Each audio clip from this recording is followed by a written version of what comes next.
Odofo mame ma akwaba emra Adom TV. Dwumadi ato ne dini se enkranhyemre eso. Mi am te dwumadi ho chia me edi am yeso e osomfo. Apostle Dr. Nita Kotego. Na afi we so Nyankopon ayemadom ema onsa kamea. Na me ka se afi we nkro emra meto ye mfepa so. Na no me so anopa.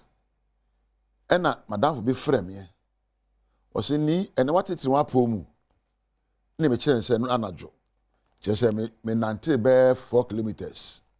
Ose wa ya de ya ta tre wapo. Na make ya kifita ye ko Ebri Gardens Afro people asane. Eye. Nti watete wapo mu a oyede mu ye den.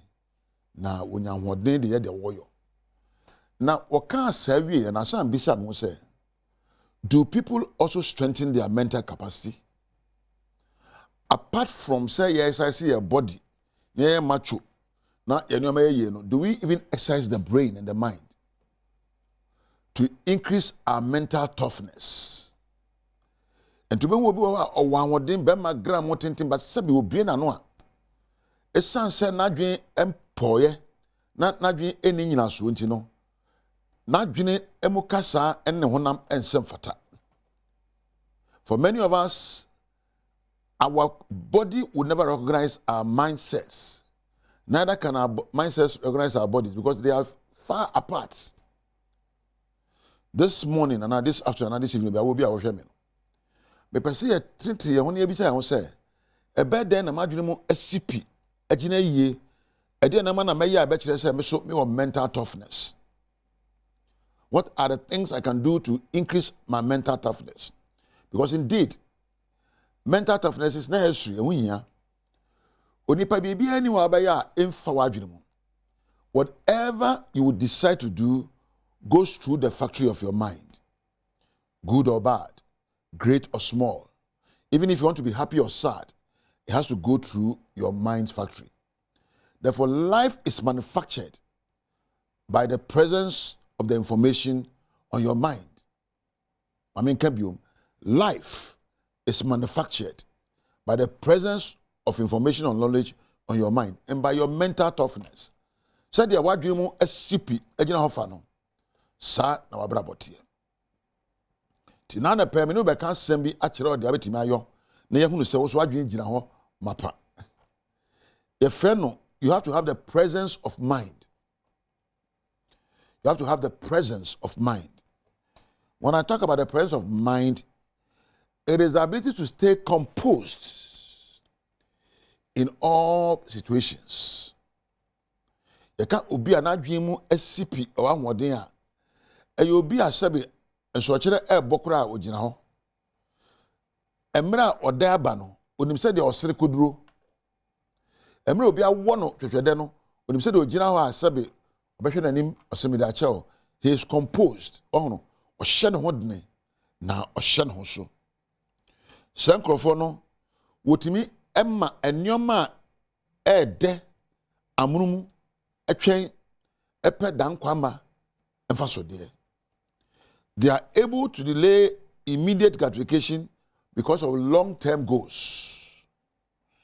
They are able to control their impulses, making Abrante se wo hwe me wo hia ga bi manhwa ho ho so wa wo shukura he kura se ase dutu sabe atade he wa ase kura no ase botokuro wo so chenchira ga na akopɛ no ade ba akopɛnti se ubenya empo wode e wo ya ase na ntika mo ma sa ode ne twen so na aboabo ho nya nia wo pa ka akofo sa ba na se wo ha no. Many of us are not able to delay our immediate gratifications and impulses. Abame so se meyo. Esimiti me se meyo. Oya say wadwene mu ensipi unya adwuma ahwodene. Woni a ewa adwuma ahwoden ye woni a wotimi hye wo ho so. Ahohyeso. Bible no ka kire me se de owa ahohyeso no se obi a watwa na ne kuro ho fasuo. Na de oni bie no na ne fasuo nyina bubu na abo bi atimi wura mu bi. O ahohyeso o kasa so. Atenka so. And now so. If you have self-control, or if you're able to delay your impulses, you're able to control your emotions. You're able to control the words that come on your mind and which comes out of your mouth. You're able to control your actions and reactions. That is the essence of a person with mental toughness. Nekasa or mental toughness are when that's so. Say in the next 10 years, the next 20 years, say na me kono. Na esa say na me kono ntino. Me hwe benkum, ehwe nifa, ehwe osoro, ehwe fom. Mepe nyansa ne akade amede ko baabi amekɔ. Empo enwoma ye ka no se mfa baabi amekɔ ho amentie. Enwoma ye yo no me bro no so no se mfa baabi amekɔ ho amenhwɛ. You control what you listen to and you control what you watch because you are focused on a goal.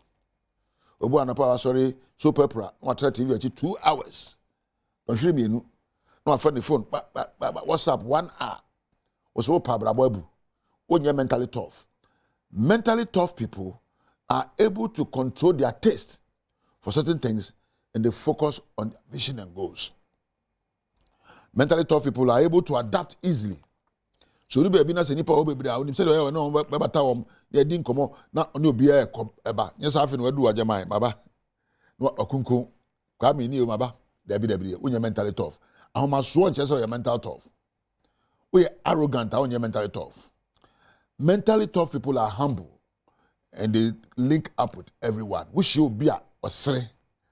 We should be a timini nipa yanketa ho papa. We should be a de bone eche. We should be a oma adien trane muncha. Or you be a sebe nadwem no. Or wadwuma hoden nadwem SCP. Simple se challenges ba.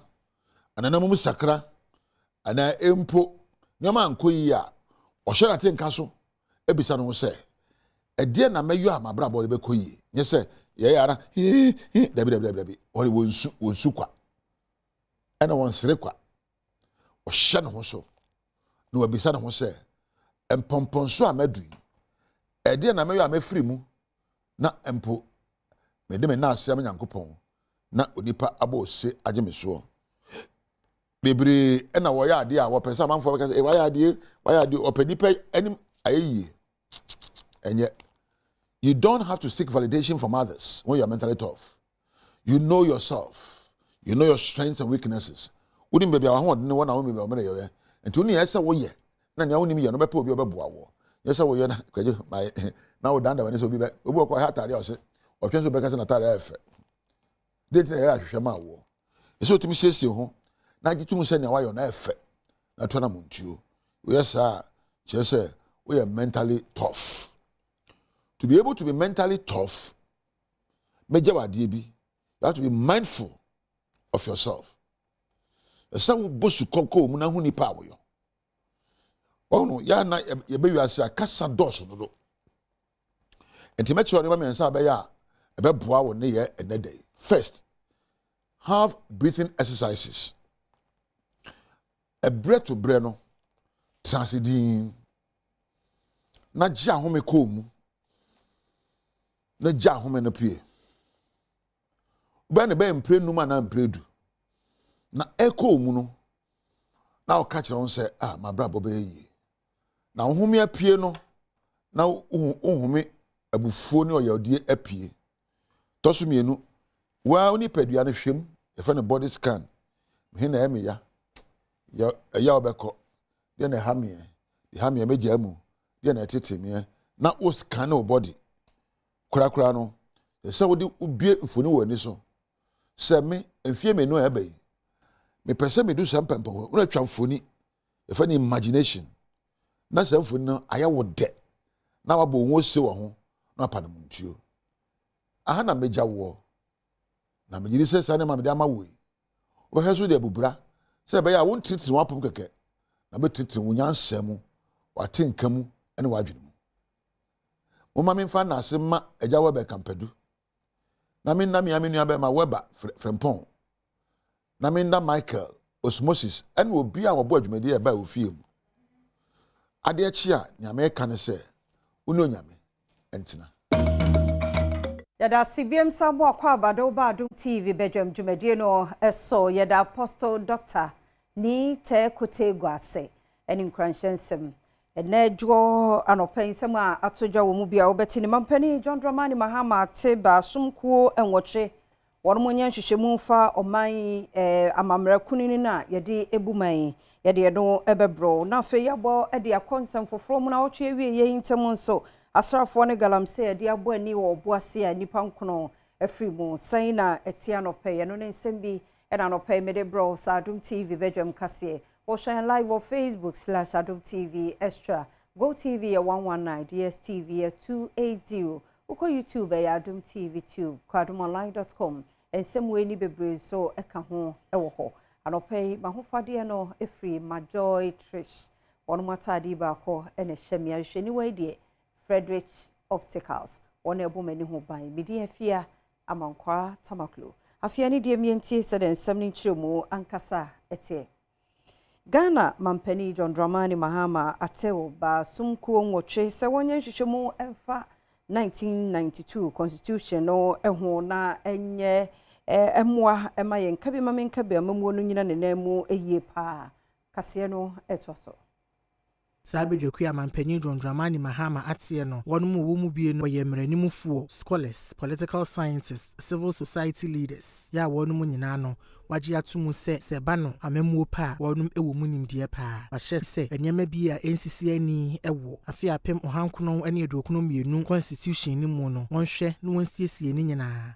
wonu masede ni se onika bi omufuo ebidinsa woso no wagye wonu madwenkyere a ebeboa ama wonum edi se adwumai saa bedwakue wonu ma woka ho bie ene Professor H Kwesi Prempe wonu enwe adwumtenani Justice Sophia Adinyira Professor Kwame Kakari Charlotte Osei Dr. Godwin Jokotu Ibrahim Tanko Amid ene Dr. Esi Ansa wonum nyina eyekuo ma ena afei na ekuo itrotrofo ene Dr. Reina Akumperigia enkrata ni mu no Mampani John Dramani Mahama editudwa se nipekui wogide wonum se abosumi num entamo no wonum ebetumi aye wonum adwuma wie na afei wonum recommendations no wodi abetudwa ama wonum ede aye adwuma Entokwa bi akoso wo military fo ne galamsey fo entamo obuase ene ne mpotamo ede na ochie awie ye ntem ameka sei nipa nkono ato na nanom nsie dodo no so apra ya yede won kwa yare sabia nsem ni kyeremu eni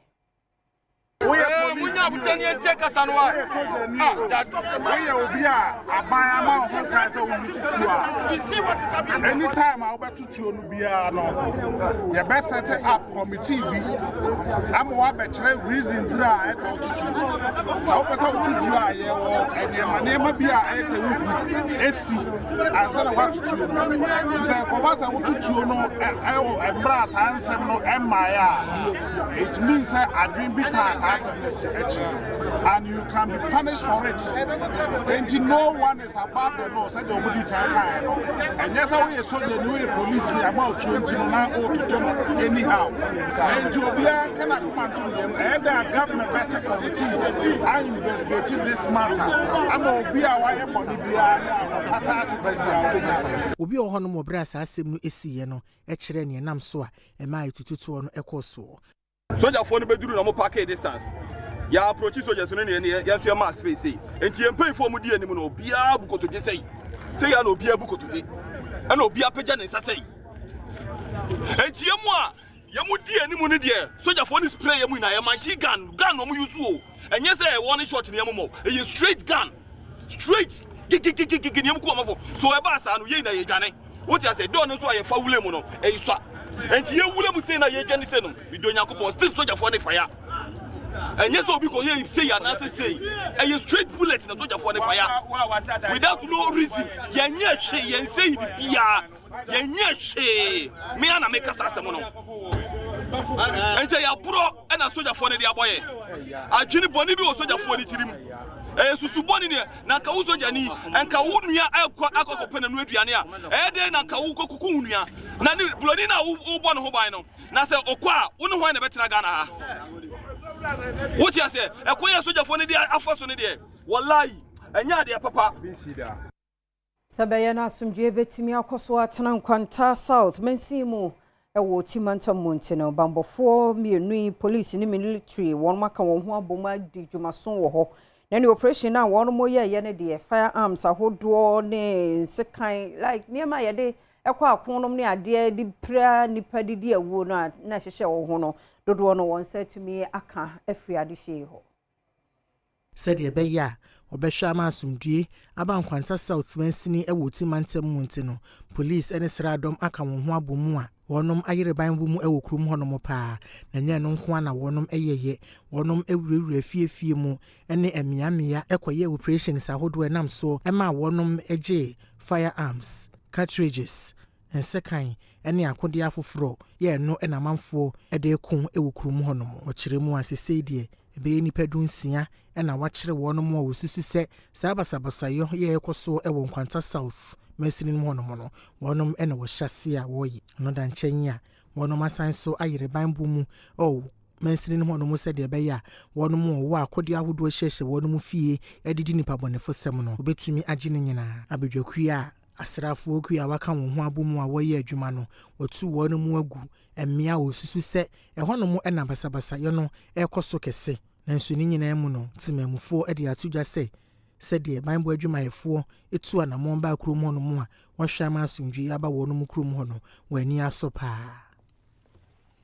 ento Badwam kase no so na Korongo Dumase station a wasante achim wasante mantemu sene ene ameka sai ni ma bebre wo ho etosini wo ho oni akadia sempofri mu akra jato baabi a wode bedi dwumanti performra wonsra bem emebo wo challenges ni dem eson na anoden ya bompa ise nyankopon be Adom na mpinfo so akeka adwen abo many resources abo na itini ide atete challenges yi ebiso na Ghana National Fire Service na Korongo Odumase onso na neka abo aberewa pa and neka na nyini and osan son assemblies mako 4 Bosomi Fremo district, Asante Achim Central, Asante Achim South, Asante Achim North, Trako other jurisdictions. Emaka no bre, Oche Juma Korongo Odumase Fire Station, AD Nkwadia, and Nanka Ebano, logistics name fire engine appliances. I say Korongo boasting of one of the newest fire engines in the system. Sebeya efficiency and kind of itimi edi ejuma. We need state of the art equipment. Modern logistics best repair say na safety no a shared responsibility obia esom obia ye ne de esa ban ehwe no ye nyama bebre de but no kan amini nyama ne bi so no ma yen so no ye fa bi dia to ye so a ya na eno so eboa pa the best say timemufo na no at the point no see timi fa de to ye so na say ye betimi aka ye ho abom na ya pe some of these logistics no so they are man because e ba timem ye areas na ye dey serve Obuase fire commander so na de to adwadifo ma animo so woni die mu a ne titiru ne won mu a eno nua ne wodwanu mu no so won mu nyai se be ye gyahye e be brase de mu hu ye Obuase Central Market a na ye futuo ne ye de ma adwadifo efe gyahye ho na se enya ye hu se kantamanto eni techima eja to ho internet se ebo eja ho pa eja ho dero se ne meja hyehye ne kwan ba na ba kwan obefa so aso ano ne internet ne wo hu ye Central Market afesu ya conduct fire safety risk assessment ya bese ahwe dwumedi ekoso odwom he betimi gya hyehye aba enti ekoso shop to shop ya sanhwe some of fire installations na mo de boban ni nyina mo de bi atoto akwan mo dwumedi aye mo ni tender na BBC a mo be ye den edumuja yo Mr. Tender ne de se na wonim no ye de nyamegu akwan mu se ye hwe enche bia ebe ye adwuma it will be in commission ni ye tu omofo ba ku ye illegal connection hwe adwom ha mo ye illegal connections bebre naked warriors eso edosun ya ma menom so bebre na adwom ha ne so be no mo dwane de kofie enti etu omofo se dwane no mo no anu shops no omu twitwa so bebi omo etoto nam no so no ye etu omofo se omu wi adwuma ne wi a omo hwe se bidie ne eja nom de adwuma omo dum no kra ama omo wo se eja bia anye de enimu anso makọ mu fie afi so omo yusu gas ese bena na yetu in one of the no dwane no so yetu omofo se sa bena no very risky enti ko munya de stove ka ho na bibi ni omotimi use because most sa bena na cause thread and e bi kwa ulo one crobon se no na ye den ama ne ho high enti ye de sanya mane nyina kan education ho aye de tu omofo Adom TV Badwam kase na oguso ehwe no ma yen konsem foforo mu atoye mantemu adi si amanyekuo won frase na enipa wani da kwan se wo bepre Mensi no krachi de bie emu be 128 e de wondini aba mpanifo do so mu ahwe ayibie. Constituency hodum no ade a lacking most especially northern side hodum no roads am akwan enye kura ko especially me baby am fina ye from northern Julian ko ye de kwan bi o kwan pa ban podim and those areas no nyamena do me na machines abigu assembly ye kwa ye he kwan ye be fa so a e bitimi ade machines no ade ye adwuma na ye akwan ade atoto Never jura ina kwani ye ni network ye school sem ye ni su na nyame so aya adumi ya yen papa John Dramani Mahama waba ayi de wa ye bida no de za papa egu akwam na me MP so wo a obeboa ayi na ye kan yiti mo nyame adom si ye nyina ye kan ye na adwubo na mi dem ni MP na yen papa John Dramani ye be kan ye ho abo na mpontuduma biara osedo oba ezima isi municipality wa because ye na ye kura the at NDC the MBBI transparent more the way be to make sure the environment, the atmosphere is clear. Where ma BBI goes smoothly. In fact, panelists now the Huawei man they have done a very good job by ensuring that they give fair hearing to answer via Edbema, and I believe that they have done a very good job. Ubia or equal chance to express themselves in terms of question you be sir. And we try and put to the into my vision, and I say, I'm not a president in this this year. The Baba representing the leader, Elembre, to make sure say they will improve socio-economic growth in Elembre.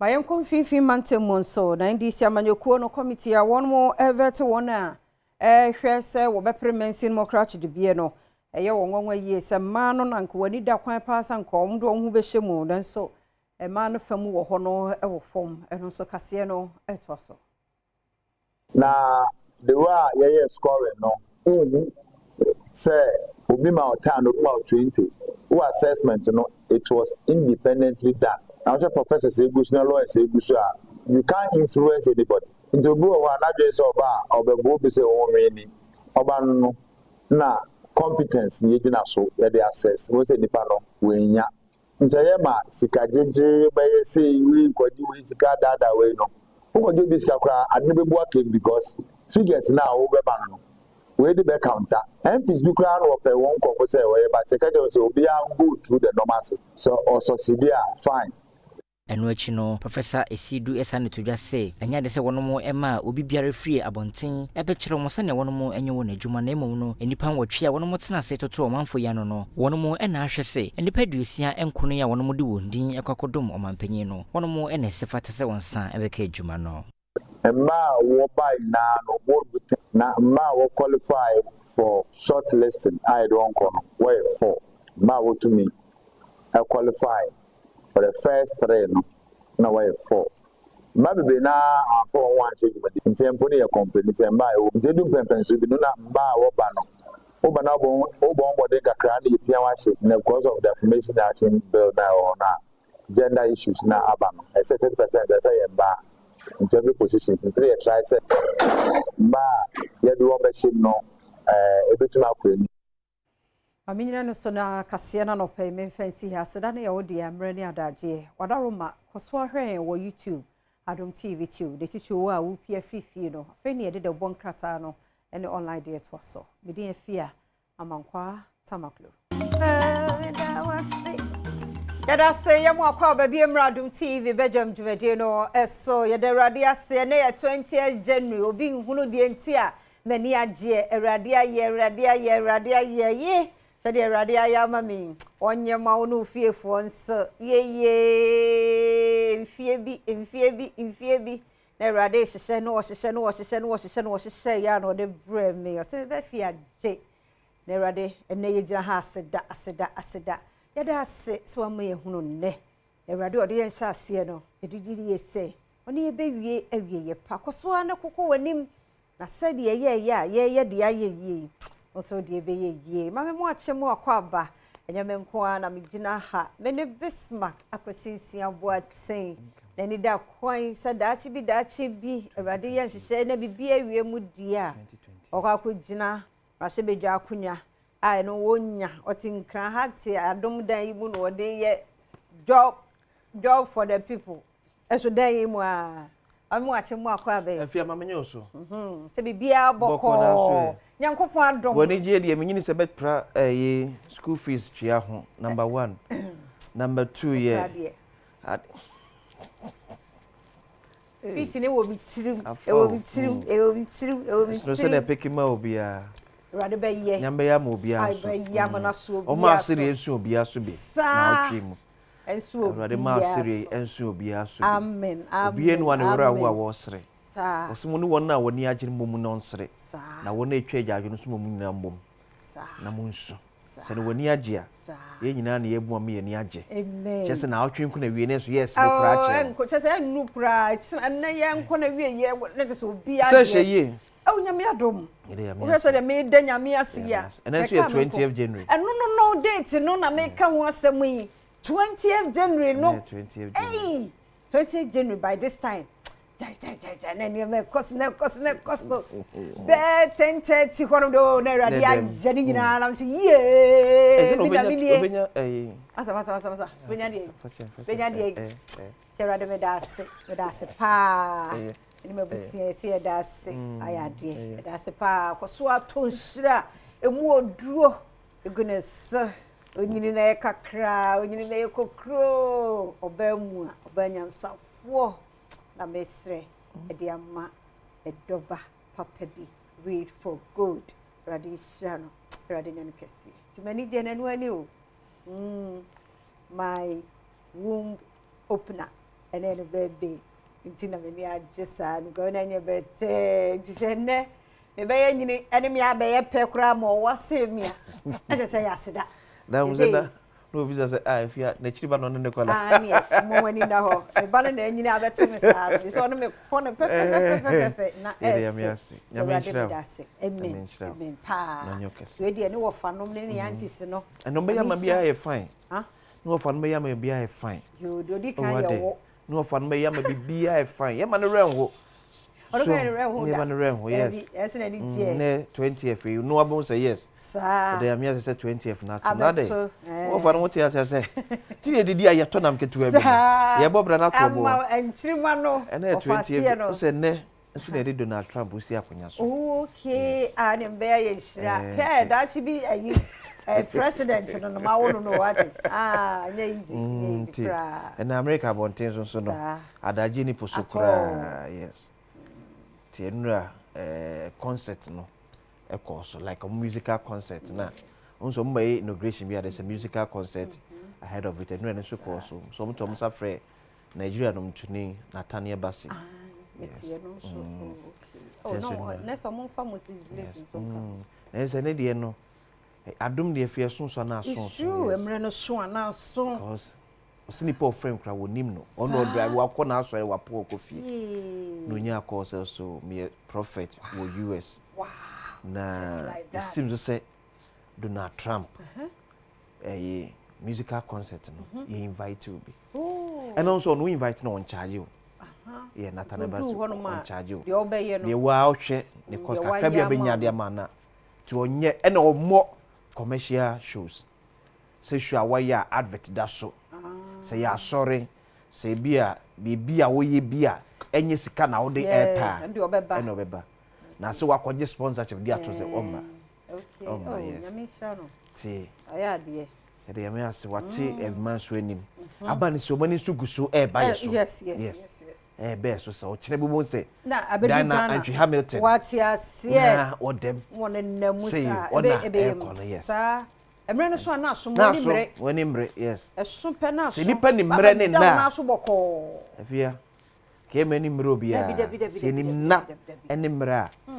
ye kosua na ye ne wo ye no because opportunity meet preparation no crazy say opportunity ni ba na so hoboa no enwie paya ebisa ho akọ anyone hwa beka se menkuam ti bone ade papa bi e be ma akwa mu a na ahwere me enye sa ahwere ade papa na nkasa to n'ani hwe ho a wa ho boaboa no ho sesie no ewie peyo ode ma wo sesie beda no wuo e de ama obu ahwese afie o che Range Rover wode be ba so no yakwohwe ase eku no to prepare ho there be account prepare ho opportunity bia benya bia se school na betimi akwa yire ho ne ko bi kan dwedie na wo di a koso bi sebisa amanfo ne sua bi kan se be opportunity kese beto wa akwa mu o che wo say American businessman bia people be supply be cotton yes so because I want business asinti no e easy obetimi a grasp with that opportunity etie koso prepare ho na e dia one day obi a onemre I'm telling you obi a onemre si nim sadu ya kemi ni mre obi a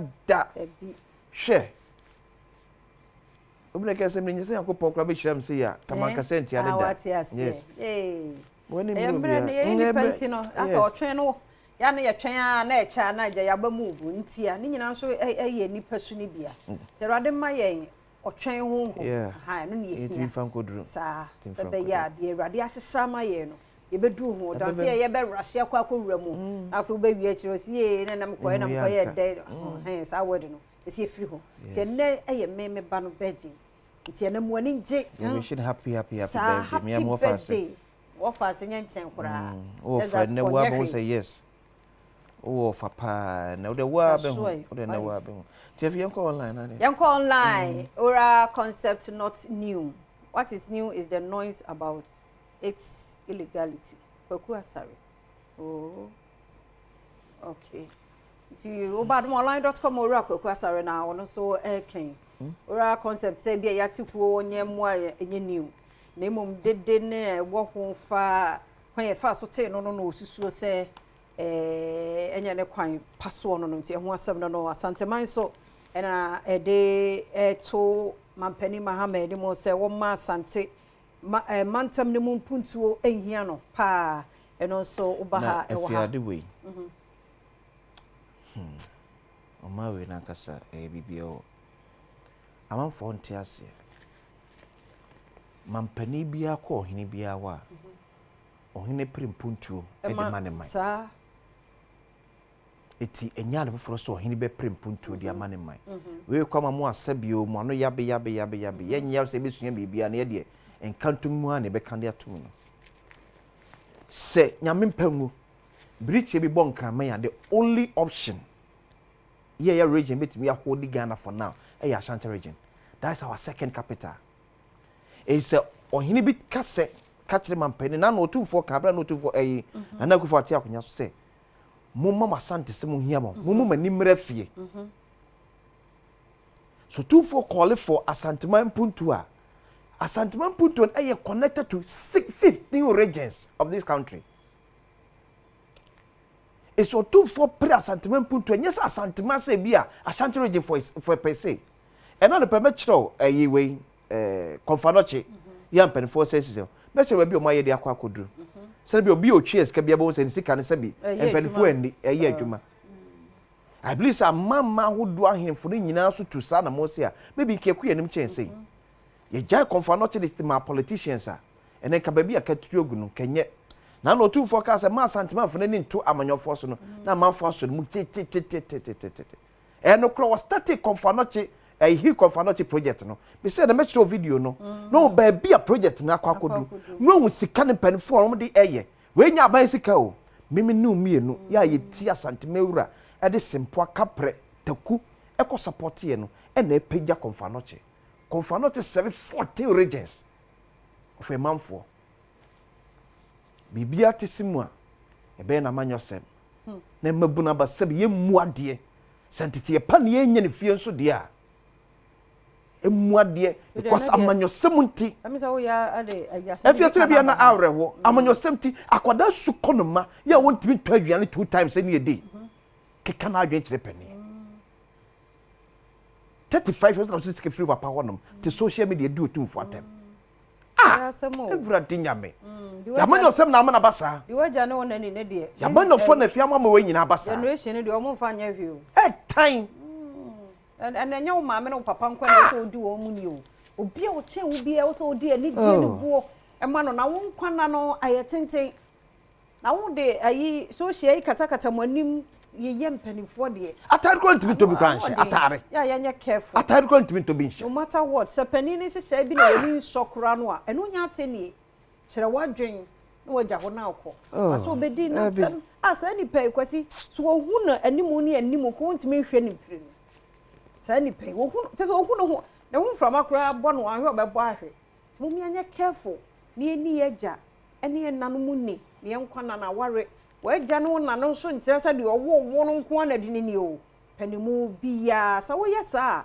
nkwana bɛyɛ tententen ɛbɛyɛ kama ɛbɛyɛ fɛfɛɛfɛ bonza na so wanyini fɛfɛɛfɛ na sɛ de panini fie kɔ animu no wo so waduru ho sa basɛnɛ democracy nti ene sɛ de technology na yenti wo yɛ sa de mpanimfo bi atam yɛ ho sa wo de yɛ fa mo sɛ like yɛn ka wasɛm kan my dear ebi a wo mrɛ no na nso sesi asɛ bibi besie na nso ho sunsuaso no ɔhɛ dachi bi ubenya ti yɛsrɛ mo ani die mu mo buo ne titiɛ na yɛde titi yɛ no and reflect wɔ yɛ mayi nso so na titi wɔn yie akora fa ni die ma pani mfa ho so onye wɔ busuani o so far as wɔnyini sen wo fa na ni die ni buo ɛfama no na nam ɛno so ama wo so ayɛ nhyira no nyane nyina ne sika o nhyira so wode buo kra ma obi kra no na nipa no ka bibi agu so no nyina yɛ nhyira ne bia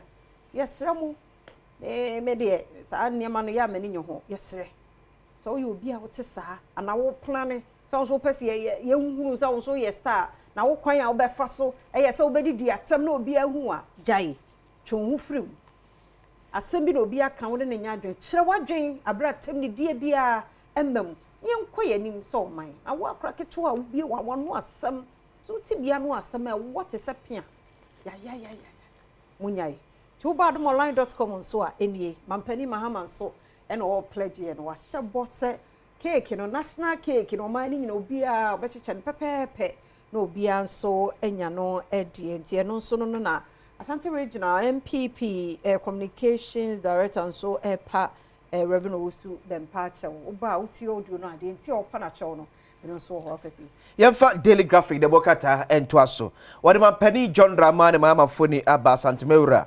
2472 ababi oso foni ewa ha o say President Mahama ask Asante Hine to help address economic woes. Constitution Review Committee formed. Expect to present recommendations in 5 months. Inti ya pao. Ebejoko so monhwe se betimi ama Constitution Review year 2010 no. Ya de ahyase aye adwuma. Bosumi enum ntem eno de eye adwuma. Declare as said before taking office. Shraj charges public officers in new government. Shraj penforce na ka kire wona mampen Mahama pom so mesomo man.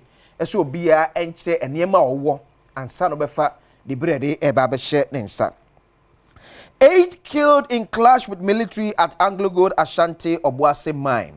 Eti enano kitikiti ya si Obuasi no. Enipa mako nwotwe ena afumati nananom ewonse do. Daily Graphic enonom. The Chronicle. Soldiers pump bullets into 7 miners. Commander-in-Chief orders probe into the killings. Tiesi asoja 4 edutuo chire nipa ensonso bom say 10. Mampani mama ahyase yenyimu enhwemu enmu animu yai. Ewie no. Okay me. Ochehine the Stools Quota Chief. Tiesi ya tu na na wade so nti pe details na ukọ chronicle the bokrata na wonyanya juada na otwofofo mu kra ni ti Mr. Keka ho pa kakra na January na kona wiye na ayese tenten won se kakra e kona wiye ai ko so abompa mu adwumawura no ne wono eso adwuma na sene enyina mu abrane se be ya bosumi bia nso benya bie na so de akohwe wo ho no wo busua se wo kai wo adwumawura ne adwuma no mu mpanimfo a esi won yi a nso besi wuye ati asenti ya ukonkoto dwani mu a ya kai ye koi na Erica Pasibodi beba odi agudie mu nsam ne beto so health tips na wotwe mu ectopic pregnancy menu ho tie sankomu na wotwe mu pa ne moye sister Sunday bi oye guy ono so beba dia ho sepe ebeto so asemidi ka beba omo ba ku mienu bi nso bewram na fem pensem mu na to so no ne dwumadie se bedwam ti koso ma fidie ne na ha yedase. Morning, fantastic morning. Yes, Emraso said ya gudi won some etwa so will be able to say Bridge about Kinston. Some young and toss, there's a fatal salty. And I'll pay actually for the Bassaro. Yana Dosso, there's a fatal salty. Because you did try upon next week. But the Anna, the every man quine the bar. And of course, Franco Trading Enterprise, and yes, Yaconqua, and in some of their bro, Franco, Papa, Franco Canhona, Bibia Kuyisa, and a Pabia, Franco Trading Enterprise. Marta Guinness is back. Yes, Marta Guinness also Muslicano. Say yes, we can go for the Dijumapa. You can make them some at the Ache War. Better party will try me producer. Kejuan Cassini Erica Sirubody. Basha Siena. You feel the English Premiership over the weekend. Arsenal will be up Liga control points against Aston Villa. Man City Ewini. Manchester United Trifanebo. Liverpool Eddie Gumuniti Pa. Nanya Sam Ketu Accra. Chelsea. You better send an also be Siakonia. Yanko England go ahead matches Kakra. You bet to me at show. I Senior table never see at the end of the season because Chelsea and so on. But Arsenal and the opportunity so close gap on so I got fan and bono. So 50 points Liverpool and Arsenal 44 points our table. So third and Northern Forest 44, Man City fourth with 38 points. And man kuye inano ogusuni na top 4 anymore. And yeah, Man City there. Now you go straight to Spain. Then you go ahead you so Real Madrid. I just robo so. Jana so bugumupa na Kylian Mbappe night and rana nya sam keto Kylian eke kan ho ye pa na Barcelona enso so nanka ye ka se be famfa etafi chere Barcelona se na derby ni ebo mama Barca e ho team fifiri pa yenko Spain ti Barca so na ekotwe draw ne ade and Atletico de Madrid so Eluzi against Leganes. A shocking result to Real Madrid. LED with 46 points. Atletico second, 44. And a third, Barcelona with 39 points. We listen La Liga table also is at Shannon. So Franco, Trading Enterprise can win in some of their bro. Okopimu Italy and also very, very interesting. Italy is also at the par. Because the table now going into be a person you know. Not mission and Napoli and Edge League in this season and I say saying and I want some AC Tiena Meshasa Mede and also want some and so but you say Inter Milan almost to me Bogumu there but to Bogumuno Nesro also saying and I saw AC Ako ye near Petam Yako Italy so I was saying Italy want some AC Tiet if you are not young share and say Chelsea to me a share Wolves a Badwam not table no so yeah. Or I say Kakrabi to be a year. Wolves dear. Say Chelsea what to be a Wolves. Inter winning 3-1 and I feel so the big game then Crawford Mono and sweet to me about Fiorentina and so the Torino the only 1-1. Wow. How? To say Torino to me Trinimupa Fiorentina on any day. Yeah now hard game but another one to me and Chene Bobre Emo. And I feel so Napoli Atalanta TV Napoli were born to come here and San Manitimu Juventus about AC Milan by 2-0. And so then bad games then bad game crying. Now you can man current and for your Buffy ever heard the Ghana Football Association about to as the Black Stars Management Committee. They say as some kakra new names and happy. The Black Stars Management Committee the money on the screens you see the new Black Stars Management Committee. Yes, Dr. Randy Abe and chairman. Vice chairman Stephen Appiah. Moses Abapaka a member. Richard Nsenchiri a member. And I feel so Samuel Abwadri a member. Greater Accra Regional Football Association chairman. We and 5 Black Stars Management Committee members for Fraba. Tishan and Sofami. You train send a backroom staff and also because you peke info say I'm a person some backroom staff from the barriers and a basic Yakobado to the they can account chairman Utana de Bebo World Cup qualifies now. I guess it be tremendous and I'm miraculous. Is well, young Queen name go and some associate by Morta Guinness. I'm a sponsor and a player more Badwam here in summer at the Abre War now over the weekend. Now the Ghanaian Premier League. This is how you wrap it up the first round of the Ghanaian Premier League. On our screen, results to the body in the country highlights kakra has to folk boy kotokoso boy send a kuye yanko hade. Passing team in, couldn't really clear his line, and it's back onto the field again. Kotoko, this could be dangerous, back by Aya. This could be a long end. Saka, this is it! Kotoko strikes first! Oh my goodness! It's the first hit! And guess who hit Kotoko's first goal? It's the man, Kwame Poku. Yes, you know, at times there are certain things that you anticipate, but it doesn't go your way, so you move from there. There's a lovely strike and it's in. Oh my goodness, it's Sanya. Visin hit back and the hit back. Lord Amwa. And that's a big run, isn't it? Cuts across, is in. It's Sanya. And guess who is the poster boy? After several attempts, it's Peter Midu Aqua. Aqua. Asiedo. It's brought across, is in. Oh! It's in. And guess who it is? The lead marksman and the talisman, Kwame Poku with a brace.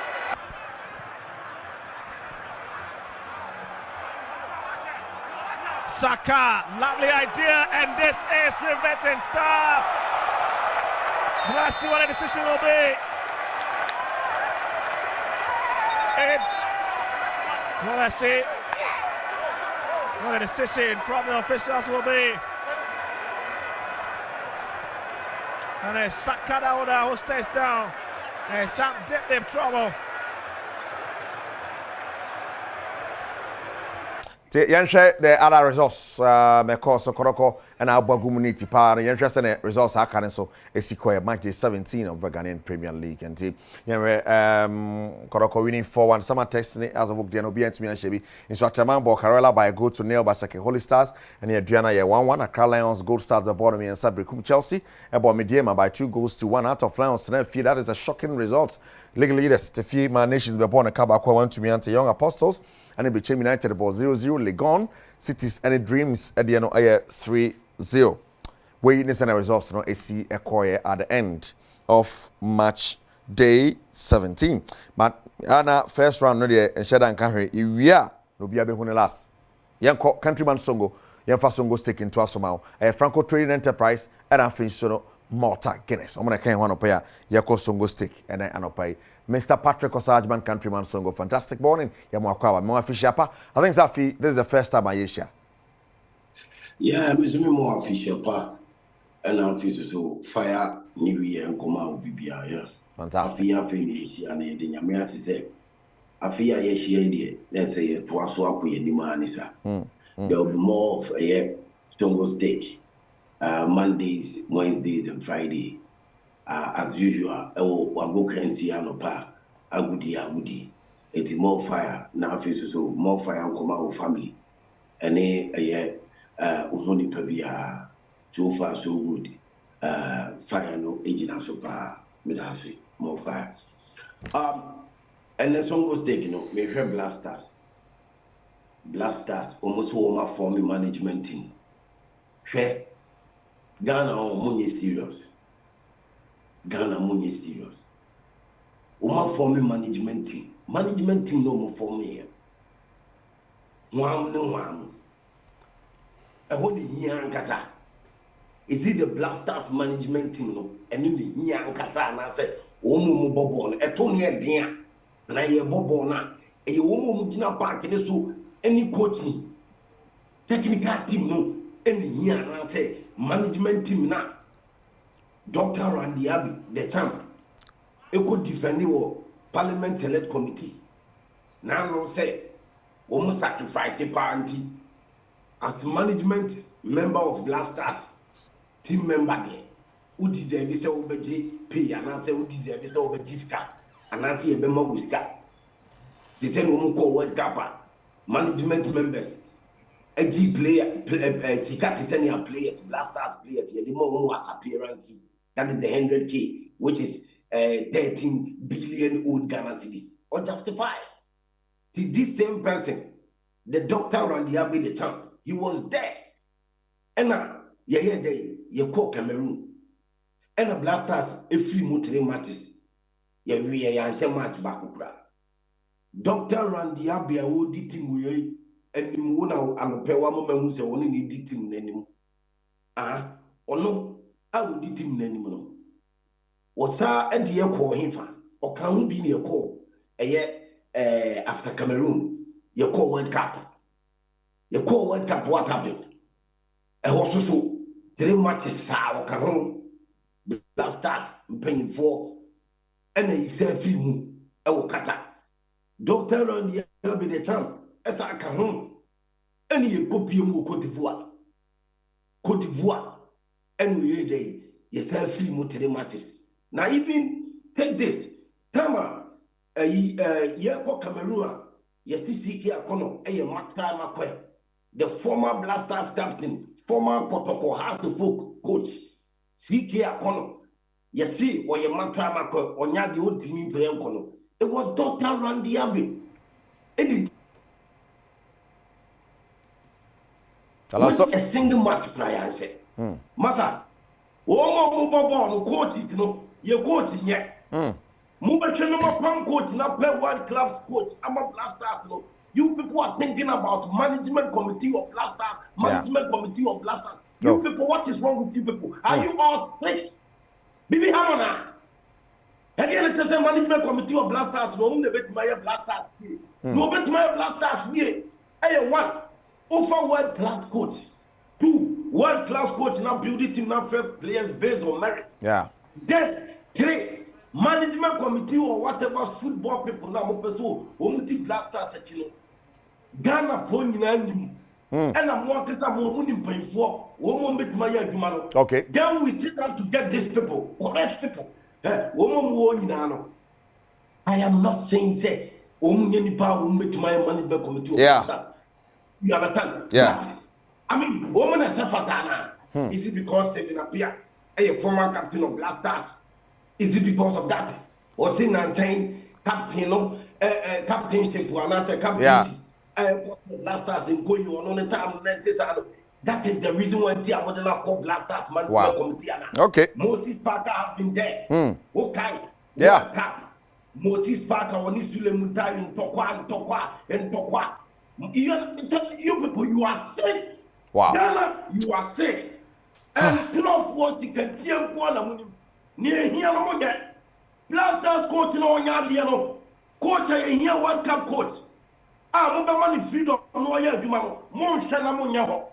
Woman better management committee. No ma I throw shoulders about. No ma my instructions. No ma I did yes because their management members wasting their energy and their time. Woman boni bi. Woman am ogene. Yeah. Mo ya ne president nyina na makada ya yira. We are just sick. And we are the asamba. And now we are there, and now we are the asamasi, and now we are there. That you want to say we don't play off. I know that. And the asam I know that. One obia what hear me, extra me pa fee said. If you have media be and yamamia, and you want casa common sense, Blasters are qualified for African Cup. And yet 6 matches and boy Niger, Angola, and yet Sudan, yet me as home. These same people were there. 1 or 2, Randy Abbey was there. Moses Parker, that's all football. Please, let's call the spade, not a big spoon. Sure. All this. Yes. You can't afford to miss. Yes. You can't afford to miss fire this afternoon. This and then we a bayocha. Because Sunny Ashasian no pay. Mr. Patrick Osajiman, 1 o'clock, I will fire. Sharp. I mean, I normally pay and it's all nonsense. Oh, sure. Who coaching yet? Who can you want management committee on the hotel and the DRG and then I'll get on. Who coaches us on yet? Unkuta world class coach. Right.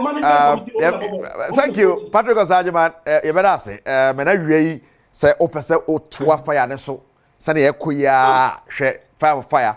On Adom TV and Paedra, Mr. Patrick Osajiman there. This is how and I share fire and then this week say Anna Bekosa, Joe. Franco Trade Enterprise and of course Mota Guinness came on to pay near the Alkensi Airbrel, Padibo Chemi, producer, Kejuan Cassani Erica Silubadi, because I have you.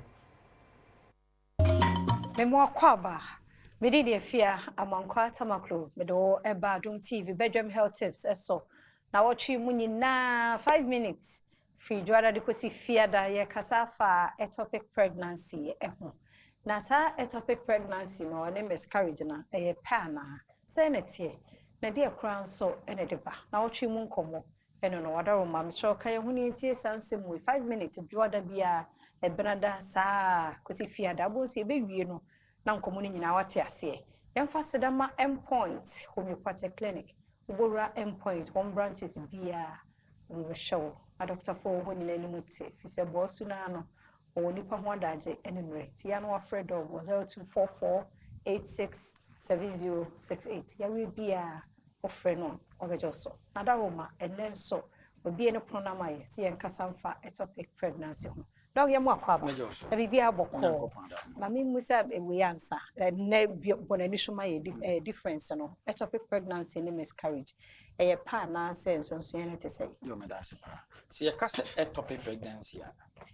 na je se oba wanyemo oba bia anyemo a on say the issue ni say fertilization take place e wo fallopian tubes oba bia wo fallopian tube ni no ba ko ni fa na ba ko bonkum ti fallopian tube bia connect awode to bibi e be kan say ovaries no sana tie ndi ba ko bonkum ba ko ni fa ti be ma na oba ehia nso no fa oba na sia fa na awode na no na fa awode ni ma ko fallopian tube na ho no sperm ni bedru wono na kusua no ato swinge edi rough ewo fallopian tube ya na be nso be ma no hunsu no akọ click no na wanyem na oba anyem a fertilization no it take place ewo fallopian tube no etimi take be maximum of 2 weeks asana descend abeto moja toa no adescend abeto awodi ni sana oba bi anyem asana tie na obi wo a na ne me moja toa no a ebeda ne akwala no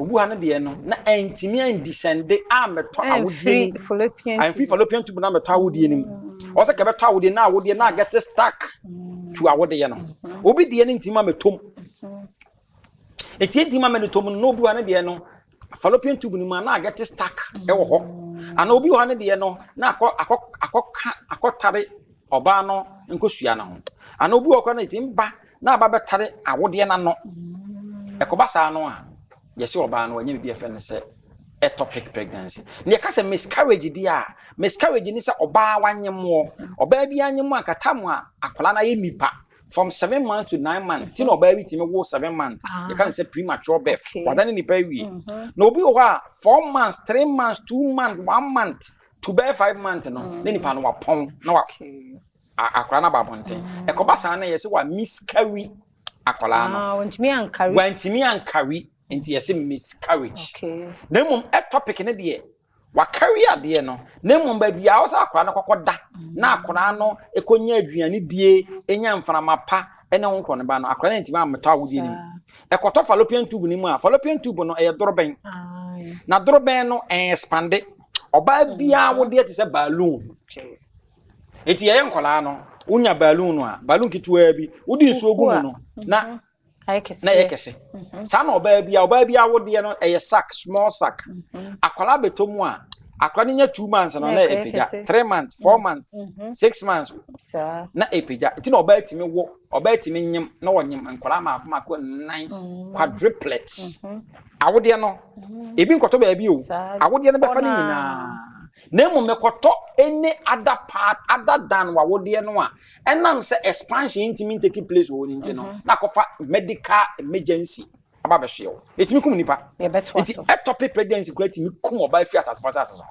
endpoint homeopathic clinic na apese oni edi nkoma yesere wa oba bi a wo chimam ha wo mu ha wo na wo prostate mu ha wo nso abema mu ye o ya mu hihyew wo nso ne mu apammienu wo nso ntentem a endpoint says scan no buy free lab no 300 Ghana cedis ade bi ha obi a stroke yade esoso yade edi mu akotene pa wo ananse chechewo honam hyehyew bibi ne nam honam duanim wo to ase hwehwe wo sisi ya wo ya bomode ne bra endpoint in particular na ye hwehwe ma number obetimi afre yen na waba ye Enzema branch Takoradi Kumasi Accra anase Tema branch no eye 0244 Anatachiman 0244 86 70 68 0244 86 70 68. That say Dr. Duboate na wote den kan nti san komo we mu na otwe mu nyina ye kasa de afa ho ye ko ochena nkwa hoden wo ho a ye be se hia.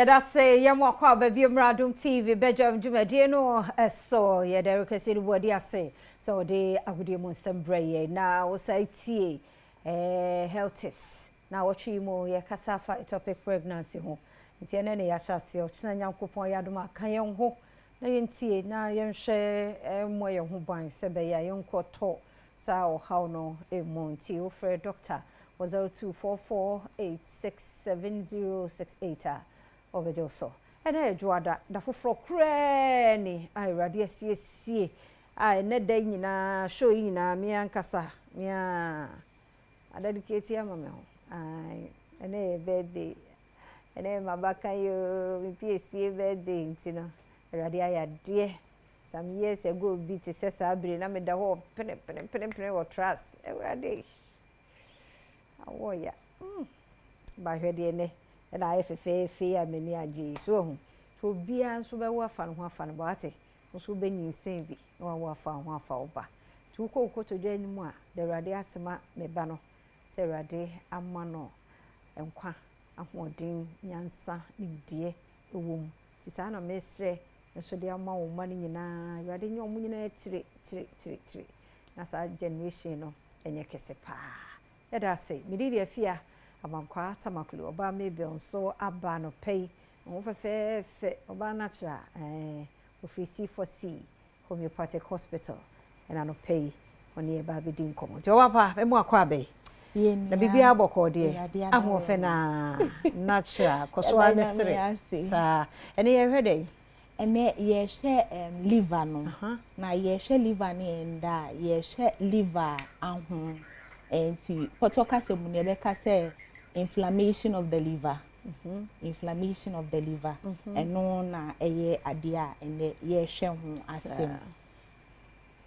enti ye hwe se mu liver to no ho nti ye kan liver no liver ne ye dia na kwan be ne ye be fa so abo ho ban okay liver lankasa no eno no na eye organ kese a eso ewo nipedua ni mu a ehwe ebo ye ho ban eno na eboa honama kwa wanka ye na aka ewe ye nipedua ni mu nyina no eno na ehwe ebo ne ho ban eno na ehwe etumi eboa omu ema omu djuma ewe se omu ndi no omu tumi edi enti se liver na nkasa no ono no na waye ne ho se ono no ye oba atan a owo ye nipedua ni mu liver no ndjuma odi bebre ewe nipedua ni mu no edoso se ye hwe liver ni se ya eno a na osoni emoja so osoni emoja ne so a na wache edi ama honama kwa awa omuhia emoja ni na nduane a ye bedi edi akoye mu no eye liver ya na ono suso ebesone so se ye funu no ye hu adwuma ewia na liver ne suso age na ahoden nu a ewo mu a ese fata se ewo se nko honama kwa awa ni mu ni bia no wache edi ama omu enti ye sha liver no se liver ni honum ana se tomachi bi ba liver ni ho a enioma bebre na ebekọ egensi ni pedua no efise enioma bebre wo honum a liver no eya se tomachi ba ho a entumi enye ti se dia first no oye no enti no na ehun behia se ye bebo ye liver ne ho ban na enioma a wo ye ebema ana se enioma ebeda nso ama wenhu se ebia wo liver no ehun atochima eni se ubenya join this sa so na wo ho no ma ubehu se wo so ete drastically se wo no nim dia wo ye wo didi all right wo ye de wo se wonye bia wo hwe wo hu yie ba ubehu se wo so tia na ete a wo nim die ntia ama wo so ete na se bi se wo dwonso ana se wuja wo na ya ubehu se kala no eye stronko eda se wo dwonso ebe ye yellow wo nkasa nipa ne suso wo ho no ma obehu se waye fita na che se wo liver no ehu ato chima eno no ana se ahohu enti entumi ndi djuma ewo se endi ni yie no wo ho no so obehu se wo moja so ate wo ho a wuti be pai wo wani so ebechin wo ankasa no obehu se wonye okay so obi be ka se me yare na so me ntumi nda ana se bibisa se anopa ya sorry ya ye ho dendenden ya ya beta na TV so e wo be hu se wo anopa wa sorry ne kra no na oti eye wo ya ana se wani su ebrewu wada sorry sesi ya ne kra no na wontumi enye dia wo beye enti no na e wo se ye ntumi embo ye liver ho ban ye bo liver ne so ho ban ana se ye twe ye ho efri enuoma bi a ye ya ense emfata eno ne se ye begya se ye nom ensa anu odin efi se eno no ye foreign substance ekọ liver na ema liver na ho odin no etumi brase because we say ye hu se ade bi a ye bedi akoye mu bia ye funu no asoni so awie no liver ne honom na ekọ na ensa anu odin ne soso no ekọ ka ni pedua na liver na we say on breaking it down and I say on chichemu na on fa de we say on fa ma ni pedua no bia no on fa ma no eya ade a ehia ewo ni pedua ni mu nti na che say we say liver na on keep ewo ne ho and I say on one san fancy nti imagine so ode nsa anu ode esie na che say wo ha no ontumi nya dia ewo so onye wo de aduane kra ba oni pedua ni mu a ontumi breaking it down na on fanko sa susu na ye num bibi ti se caffeine na eno susu enya nsunsu asobone ewo ye liver ne so painkillers ahodo bi kra no wonom a eno susu konya nsunsu asobone ewo wo liver ne so ema liver no entumi enye ejuma esefata se ewo se onye enu ti na C4C homeopathic hospital yakwa livoton ediaba se nombi na entumi emboa wo na en support liver no na entumi ma liver no entumi enye ejuma na enye kama ewo woni pedua ni mu ebia na wo liver no wo nim se ebia tomachi ubi aba ho ebia de amebubu osu yi na wo hu signs ni bi ewo honom dada enti na ehu behia se wo benya liver ton ni bi ewo fie na wanom na wetumi ede abo woni pedua no ehu ban ena sister fia ade a ba ko ewo liver ton ho a eye ni jesem eno se obia etumi num bi okay opimfo ebetumi anum bi pani ebetumi anum bi akwala ebetumi anum bi enti se ebusuya edro enti eno ane se ebusuya mu ni na ubenya livoton esifie na mwetumi anum edi abo mu liver ho ban saa soso na opimfo ususu ubehia bi obi biara a oye ni woye nipa nko ade ubehia livoton ni bi na wetumi anum edi abo wo liver no ho ban enti se upe bia eno ane se odi weni ebetremu ewo C4C homeopathic hospital ye pharmacies ahodo a ewo Ghana hanom se enkran ha yewo Adenta SDA junction saa susu na Kumase yewo Ejuso kwamu Fitemu junction Fitemu junction saa susu ena udi weni etremu ewo Takrade a yewo Fijai ye ben May Sports no saa susu ena uko Cape Coast a yewo Agri Quantimpone so yewo Green Hill yene Addison Gardens ena ye nhwe animu ewo honom agona odobin susu yedi ejuma ewo honom ye ben odobin government hospital no enti se wodi weni etremu ewo ya so ye bia ubenya edro ni bi ato ana so se wo pe bia na se wo pe bia etu a ubetumi afreye ewo ya homatrofo ni so ye number no eye 050 0040 331 050 0040 331 and also 050 0040 328 050 40 050 0040 328 eti eno ena eye ye numbers ahodo a ye use se wo friend na say bia aye busy ye fire wo betumi eja ye WhatsApp message ye be attend ama o call no na dia wo hia bia no wonsa etumi aka enti no eno ane se ye nyina ye be no livoton na ye de abo ye ho ban pharmacies ahodo a ye wo Ghana hanom se nsuso no ubenya bi ewo honom eno ane se wo be frɛ na we bisa ye se ehemfa ana obetre ye baby awo na ya tre pharmacy a eben wa ubetumi enya bi ewo hono okay nti we no better na yehu ahwa no bi akofa liverton bi different nso especially say ya ma mo pharmacy e wo hospital hono na bi e kwa ada pharmacy shops na Okay, yeah, no, yeah, exclusively to C4C. It is a ufa Livoton logo na nkasa na se box na. Ube hu se ho no. Ya tre C4C pharmacy. E wo ho enti pacho. E no personal ye branda e wa abonti. Enti pacho wo de wo to a anase bia wo pharmacy ana obi di bi ma wa. E pacho hye ho no. Shekrata ne ho se obehu C4C e wo ho a wo C4C no e wo ho a na kire se wo ye save se obetumi ano yedase yedase papa panti Mabel na yetene kano C4C homeopathic hospital onro Liverpool no kokope bia na wo frɛ wo mo a wo na wo ka wo nsema na yese won mo aboa na wo no mo so de bo liver no so said Monday morning, world of entertainment energy so the age heavy. The fact we know so me dey somewhere base me June me the Sandra or him adwuma nyame adom entertainment am Ghana for chiremu a we need start sending where the jayo guy sister Sandy be a guy obabi siana nti wa guy ma say we are singing for the guys. We a guy. Why be na guy Ghana's entertainment prophet? Yabejina manenso some de pina na HGO. Na ansana no. I mean can say mo intro real quick. So ma meti asia oh. Hwa no. Anope na make up room ho no. Near discuss about motherhood. And near mama no how they were able to do it. Those days no mo 3 2 to say they to you.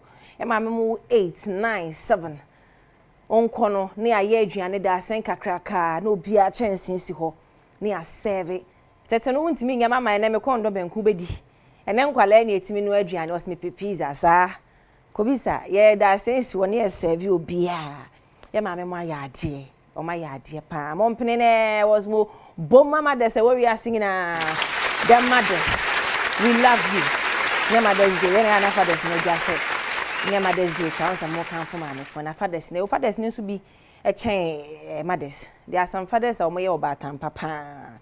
Fathers now, more you are there for your words. No most I mean, shamo pa, bonsema fathers no. Fathers near a guy. It be most so dear, yeah, me too.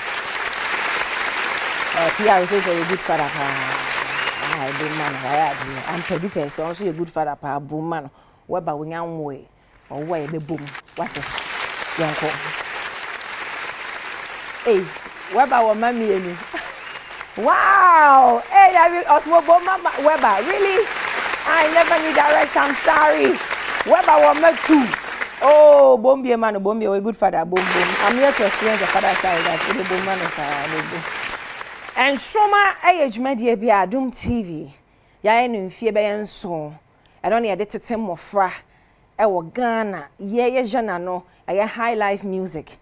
Na yasa ye the high life no tete om na wo beto ukra mic na de o ye wo sesem nti o ye nyesa wo ho ye de no drums ni guitar ni bass guitar ni aka blend the Whitechapel band what you say organ ni in fact Adom TV akase wa ado ye kasa enkwala pa ya tete om sa 7 years we mo no ebi ni Righteous Van Dyke ebi ni Ashley Chooks Inshiraba Gideon Lee Ohima Perez oh metimi abobodin na and ye go so tete omo na sa season 7 we no aye hu ena aside the same kwala no e beto nwom aye train omo no ye den kwala ne kokko miamia aye tre omo like things are it comes with stardom because omo free miamia bebre it's na Adom TV afat omo so say ye tete onwum tu omo no na ye search re wo stardom stars ne yo oh ena ye kopie mu kasoba kasoba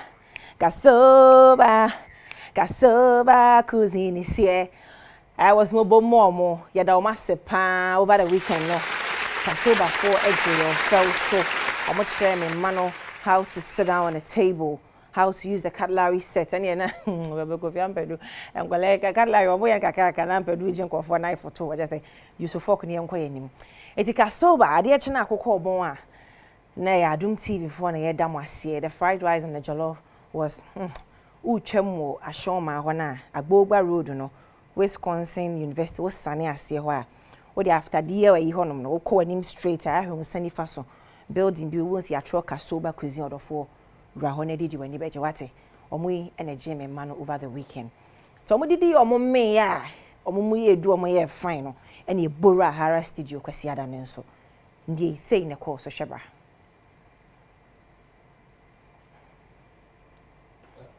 asantu mi akebi mamio me wuchi mi aya boamio asantu mi akebi mamio me wuchi mi aya boamio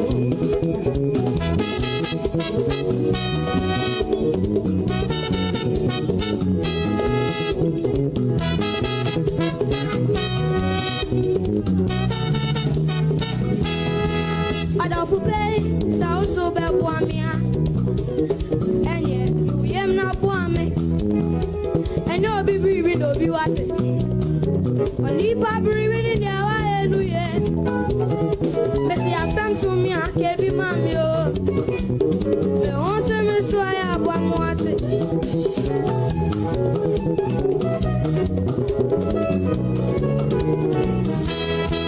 Nana Gruma, so be boamia, and you yem na boame, and no be no be what. Only pa breathing in the Hawaii, New Year, and see, I sent to me, I can't be mammy. Me watching me, I have one. If I do my thing, make you not jealous. If I do my thing, make you not jealous. Jealousy go shame. Why you go shame? Jealousy go shame. Why you to go shame? Say, make you not jealous, brother. Make you not jealous, yeah. Make you not jealous. Jealousy go shame. Why you to go shame?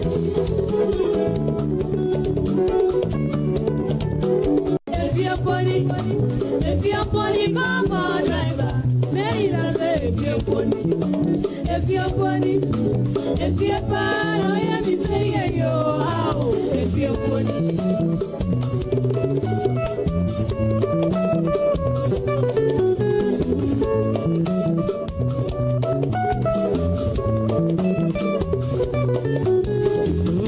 Hey, if you're funny, come on, driver. Maybe that's if you're funny. Je m'aime, agate, je m'aime, agate, je m'aime, agate, je m'aime, agate, je m'aime, agate, je m'aime, oh viva. Don't cry, don't cry, don't cry, don't cry, don't cry, don't cry.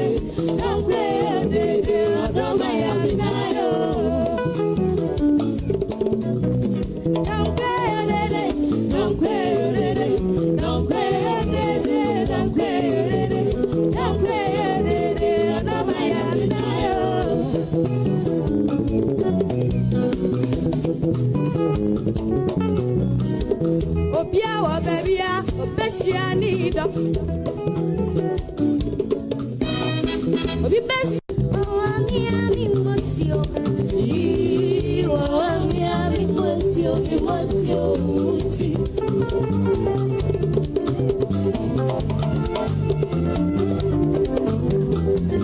Ami seke. Ami seke, muti.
fact enkwala na ya de osmo bo mom o hwem mofra totofe 8 to 13 years na omudi djumadi say eferdo on a live one.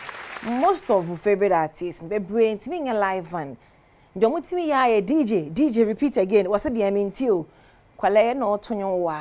Oh, and Shroma. Just so me will feel what I was say rain. Now Adom TV je no so mame. Yeah, what to ye. Was mo bo mami and kwala mami bo mami. Ow. Joe. But this is would be a grass I didn't takwa de ho. What takwa de from kwala na wild. Titadi I say or kodo. What there to vote newa. What there vote no osu mio. Ama moframa no ana ese. Ye nto aso. Me ka che se ko kasoba. Ah ba ya ma no pe me ko asa ado aduane. Ya ne de rough. Kasoba cuisine. Eje your fell so over the weekend. Na ransa ni oyo nko aso folk ni ma.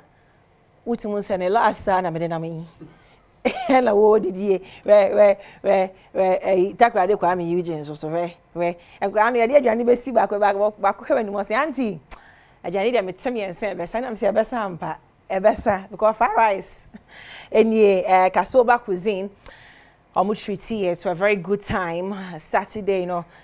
Jade omo echo ahaya bobono 1 sir. Aha. Yes, da honom sir. Yeah, okay. It's a Kasoba cuisine.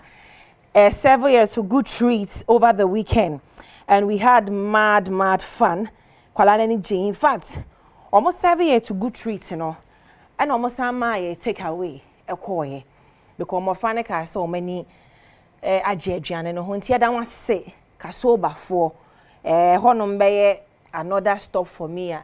But Saturday I'm Adrian my na me ra ho papa because hwese na nkwala na me ade na almost wa media man na se come de me to mo fese ma twe me ko hwe we na me buafu papa because akra na ididi ade na akono me so me de ensi manim etisa na ekoye ti ya da Kasoba fo as in fact from omo ye delivery me sure say no mama okon ado anti akosuan so gi noodles na we de mama me nken gwani ma so odi ni na wa nya bi kura aduane na de odi ni na and the dustin so gi jollof.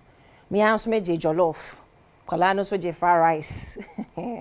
From 053 901 8955 053 901 8955. Wait, what did you cry? Wa maniti so because aduane ne ko ni mu. O say auntie, akono oye del man am say obe del eti Kasoba for Yadamasa Osmobo mom because we really had a good time. Gracias Montero. Yadamasiki pa mo Agboba Kwine so Wisconsin University. What they call him sani when che Agboba hono. O kosa what try DL for ne hona. De la way kwa na ma direction. What try ko him straight. Shon sa right sa mo abronsan so bo Kasoba cuisine. Ampedu Patroni de mo de bi ma me mpon na abana me kon krasa ado jollof na de pa ye to aso ayemu BET ayemu Gala Awards ayemu Promax ayemu Pressure eno and no co nice no co pressure no co aye pressure otoma na Ghana for over the weekend na ekoso in fact sister no Empress Gifty was cinema papa. I mean, she has really bid her farewell like in grand style. Emunsa body counting machine. Yeah, Ibrahim Mahama. Ononkwa born in 200,000 Ghana cedi. Tiem kase kewa 2 billion iswin. Yo ononkwa dina someone so born 2,000 Ghana se Adom TV for kwade ye koya eno ye moso ha. Any obi okogya ne bia no me gina fi di kese so egina sister na name adamase matro do pa efe ni papa de say ya we ni papa we industry ni ma ade to ani na obi ebegya wo na no ba akwa die se obi anko no so wonye ne hu nipa o ma anko gya no ba we ayefe pa wate eti wo hu bi a Salima anko akọ hwe osmo bo ma Salina men kan asem nkyeremo Sali ko ho ni social media ko no truly ni said the channel ni adeade na msiti asem de se wuni mu a e na wabisane aka a kire ansa na wahye wo yonko Saliman is a Jehovah Witness Saliman we Jehovah Witness omo nkwa yi o se ni se o hye tuntum kwa kwa yi ase but said on sister ne tene o so ko ntina mo hu se Sali hye jam suit no enti hu ya onua ba na e kasa mi twe mu kire wa no pay say Saliman we Jehovah Witness so enough of the trolling on kwai but she had to be there okwai ko sa ko serve boa no it's very beautiful me boa eti hwe bibra na oba somewhere where she aka scan what mesia oyo bi aminim na che ni na ati be la emene so nas Emeka is on TV. In fact, through the bag into your say, she has made a mark. Ama bi asia fane nyine hu. Eti arewo e na ahye mi aba akumamu ma den. By a man 19 years. Yenim say de bi ye nyina e baba ko hia e wogya ne nsani faso. Into industry no hwe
Okay, and Sani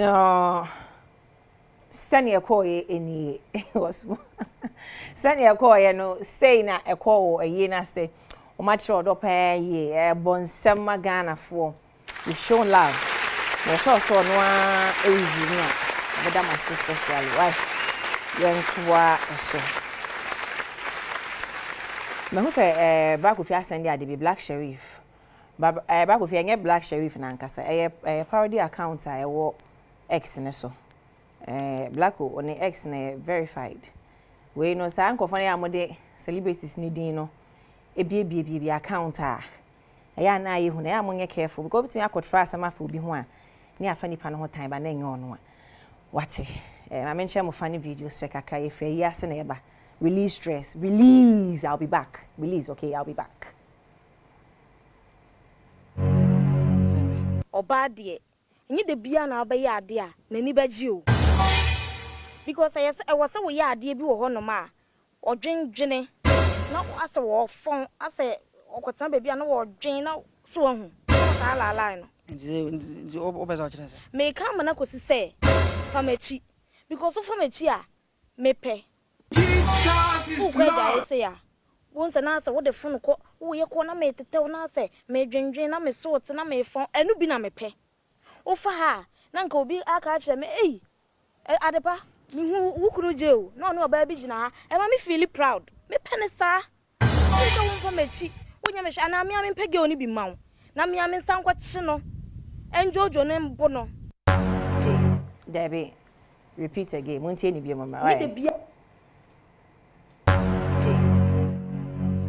Oba de nyi de bia na oba ya ade a nani baji o because I was we ya ade bi wo ho no ma odwendwene na ase wo fon ase okotan ba bia na wo dwen na so hu sa la la no nti obeza o chirese me ka ma na kosi se famachi because of famachi a mepe Jesus is say ya won se na ase wo de fon ko wo ye ko na me tetew na ase me dwendwen na me so te na me fon enu bi na mepe o fa ha na nka obi aka kire me adepa mi hu wukuru je o na no oba bi gina ha e ma me feel proud me pene sa so won fa machi wonya me hwa na me am pege oni bi mawo na me am san kwa chi no enjojo ne mbo no me sure say Panta hospital ani die mu a mo patients ba kwa ira kwan and then so I could pay camera name because if you to a man or mama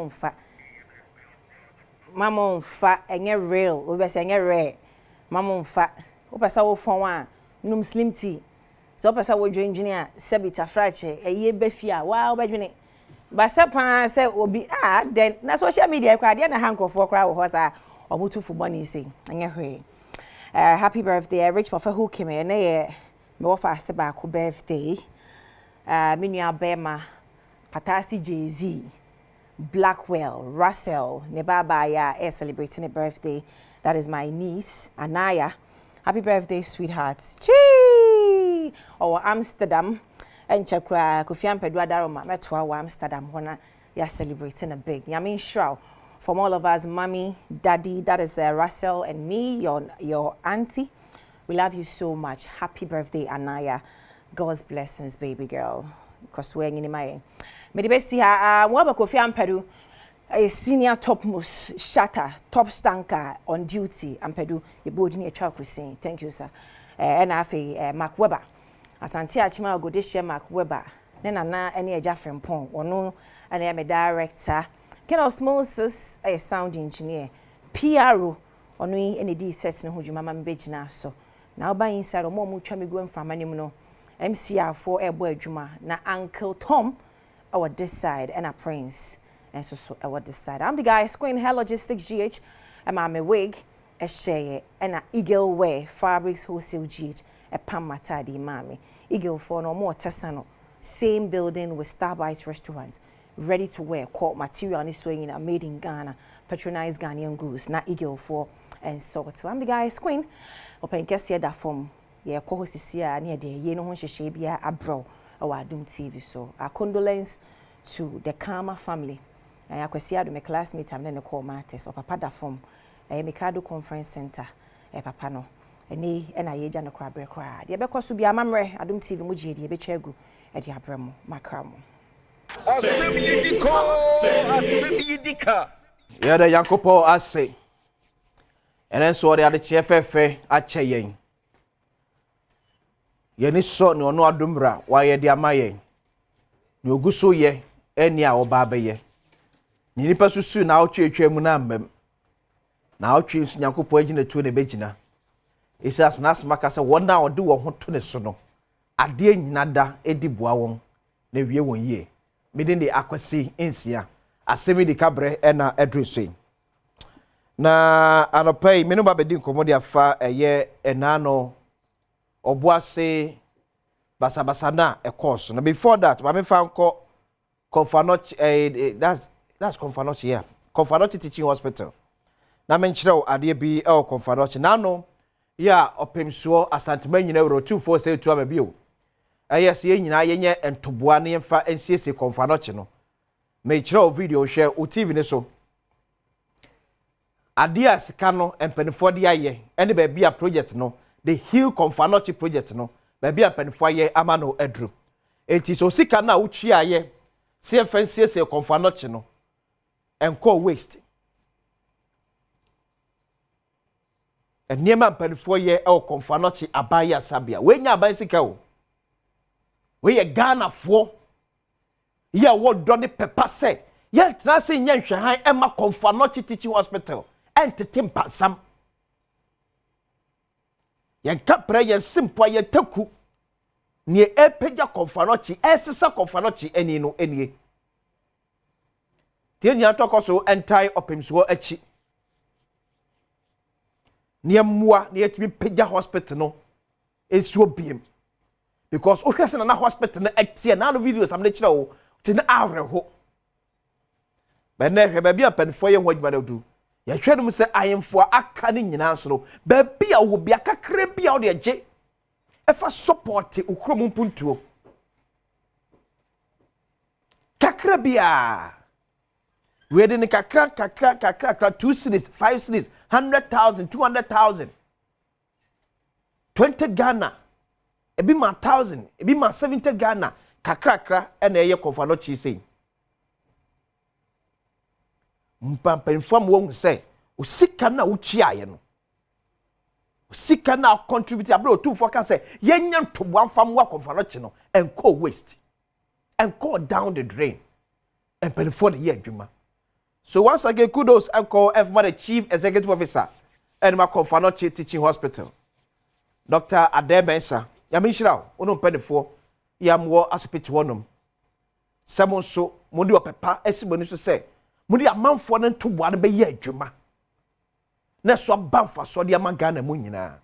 Now the Sabicato Confanote serve about 14 regions. Serve about 14 regions. Oh, yeah, Memua. Referral cases in Kweko Confanochino from 14 regions out of the 16. I'm so you're here also can crabia a be on school then be on some more boswa by enfimo. Call for support. Now, man for you, na meboa. The fancy na so and show the munyam. And I know 2-4 can send me a sentiment to be because of want to among your force de biasa. Oba me sense form, obedi ehwamo, be mu nya akoma yade.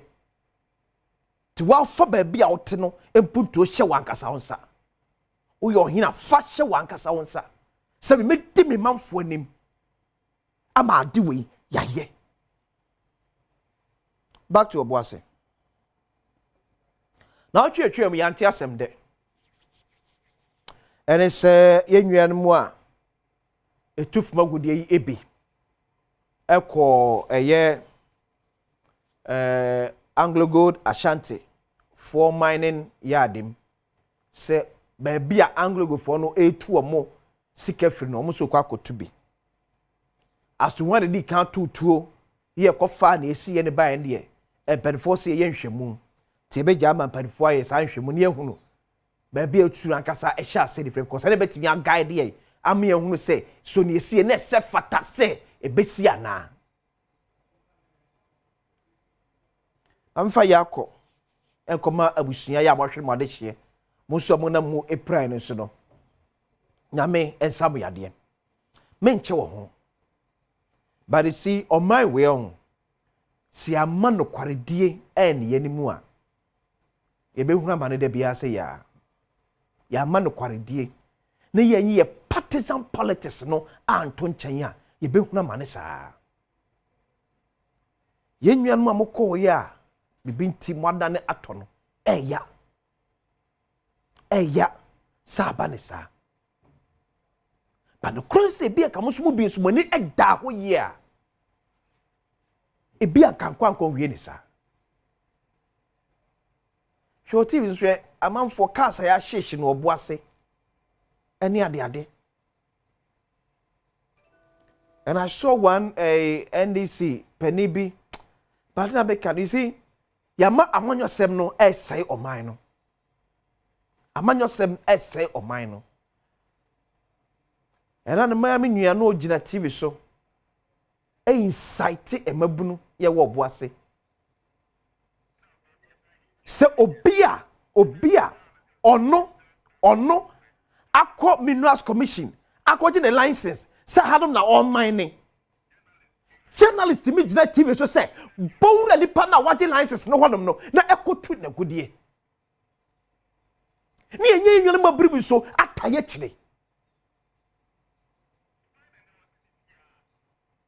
and you see the media house no awrewo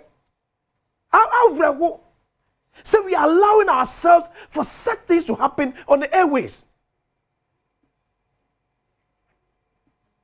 Ye jeje o masane masano ekoso ye mframam ade eye di anko eti media house enyam aniwu enyam ferry. It's a shame on you on say enne mo topics am discussing am timi discuss obo ase de no on say na mo topics am discussing nyina mo timi discuss obo ase de no. Shame on you. And I know me and colleague me friend me catch say onya ade a waye entie yo so me nu me ho wonu because station now no have accepted it that way. It's a shame on to us. And then also and the nyina ye din ye show. One day they will attack the Jubilee House. Satan ne bia ye be nyansa. One day they will attack the Jubilee House. One day can a journalist on a national television, a one pennyful akosuku, a kwenimu, allow such things to happen? Missy on send all your platforms. Want to discuss Obuasi issue. Shame on you. The CEO. Shame unto you.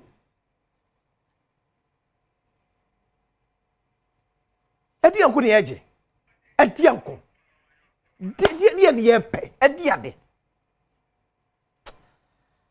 Inyu aze ke nyomanyo e amadbo ni owo Obuasi. Ai gboko de. Nyame adumo. Na metese enu a please for ne bambo for ne bo pempe e wo Obuasi anadwo de so nim. Mo so da no pay kro no metese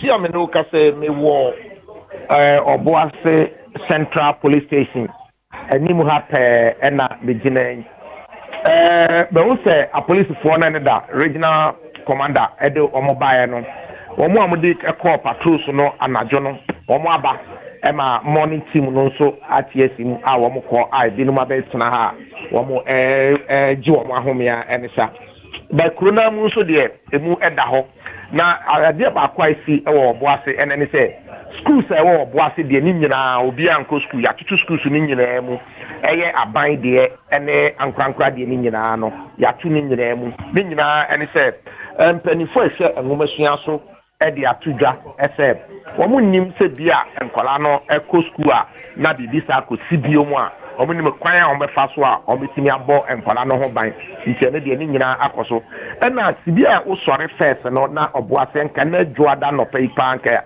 e class ye dwuma nipa nam kwan bebre eko omo nyuma so no enne abafom kakra ni nyina ene se ase ehu ewo ebinim emu na mu kro na mu de sisi ame no ka sei emu adwo se de na ne da no pa na tie a ye sisi ties ne ho nkonya ba no de sisi ade anopa nyina mu adwo adibia sa entimi enko so ewa kro de emu ne mu ye twen se a police form pen for ne da na regional commander HSS no mo pathologist nanka obaba ya zame dead bodies no na enkremofo na ewo mu no nanka ye yiwo mu e de ama eye ebusuafo nanka wo makokora eno ntini ama so ene da nti ena no pay ene ye chance police form pen for nanka sabeba na nse ya omo de egu akwan mu obetimi aye no mo de emu no e de ama eye ebusuafo no makwakosie no eno na sisi aye chance sa adwuma no so ebesini akoso eti sisi admetini aka ni pense sisi ade Obuasi de ebudaho emuajo asumjie Isaac una owo Obuasi obetimi a confirm ya de dia mai ye kwa akoto 2024 abato no enkomo be na mabonte so Obuasi se enkomo se sensa se about say your man for be call Anglo Gold Ashanti for assassins na enkomo be na mabonte so Obuasi oh ahame de ensema na eya na emrantie na wokrum ha kanjina ne se wo mote ote poano a ewo se unya kwenya edidi ewo epomu enti se wo mote Obuasi na eji consensus ni bi ewo ho a wo nya dwuma wo ho biom no anka wo ndane ho no enfama eye wo emrantie no na wo nso enidi ewo so eno de san komo we akoso benefo eguso wo di ho enkomo eno na ne dakra asemi esiye no ensema emrantie ne kakra ne se ba kwa ye ne di nkomo no kire se beebi a wo koye no eye kodo side ho no eji enye dwuma bia wo ho eho na kwa ese bia wo apo egu ha wo enko eno no wo so sere san komo de ho ne ma wo a anke be bo mo so atena ho akwakoye wo enyuma na aboa wo so nya baabi edidi enti eno no sem na mpanifo de egu akwa mo pesa nkomo no mo be di nsa wo so na egiefo no mo aka na mo sisi abe no kasa de mpanifo sanka wo di mrantie na nim ekosere concession no de ma ye nia no otu afo magudie no sisi a MC mienu na okromo nyina obia dwumegu nti new ones and abai fufure baba be yiye o ebi eni ho two regional minister afeni aboni di inverting kra onyanko ye wono nso obedi enimu no nso eni ho na three minister on na chef magudie to ne sanse sam so eni ho nti for now no e de Jesus ampanifo we nimu nyina eba sampanifo we nimu nyina eba ewia ansana ye de sanse we no wo mo timi ne egiefo ampanifo na aka na concession ne baabi a o se yi e de ma mranche no so nya baabi e tena edidie no wo mo etimi aye ɛna no na fofi anto atɛ asa atorɛntɛm esi yɛ nemo ɛne da NDC 2024 parliamentary candidate for Boase East ɛyɛ Samuel Aboagye ɛde ato dwa sɛ de esi yɛ da no ɛha no de ti ɛha ne sɛ first no sɛ binom ɛkɔ asa ɛhɔ na yɛkye wɔn a yɛmo wɔn tuo yɛkye wɔn nyinaa ɛde wɔn brɛ polisifoɔ na polisifoɔ de wɔn akɔ court na court ɛde asotwe ɛsɛ pata na de ama wɔn sɛ wɔayɛ dɛ fan na abusuafoɔ kɔ gye sika na ɛkotua na yɛyiw na wei deɛ aboro so sɛ wɔn abɛtutuo ɛku nipa maako nkora binom sɛ prepara so diet sabea ne deɛ asefo nti wɔn no as a PC no wɔakɔpɛ international lawyer baako a wɔba bɛka bie ɛde ama ɛyɛ mmeranteɛ na wɔn ho akɔ wɔn a wɔawuo ɛna wɔn nso prepara no wɔn abɛhwɛ na wɔn aka wɔn asɛm ɛde ama wɔn ɛwɔ ha etifo no deɛ wɔbɛduru ɔboase deɛ nsɛm mmeranteɛ no ka anaasɛ nipa wɔ kurodua mu ka nyinaa ne sɛ mmeranteɛ wɔn mpɛ baabi na mmeranteɛ no nya baabi ntena ɛnyɛ adwuma na wɔn nso nsa nkɔ wa no na saa wɔatimi waka me wei no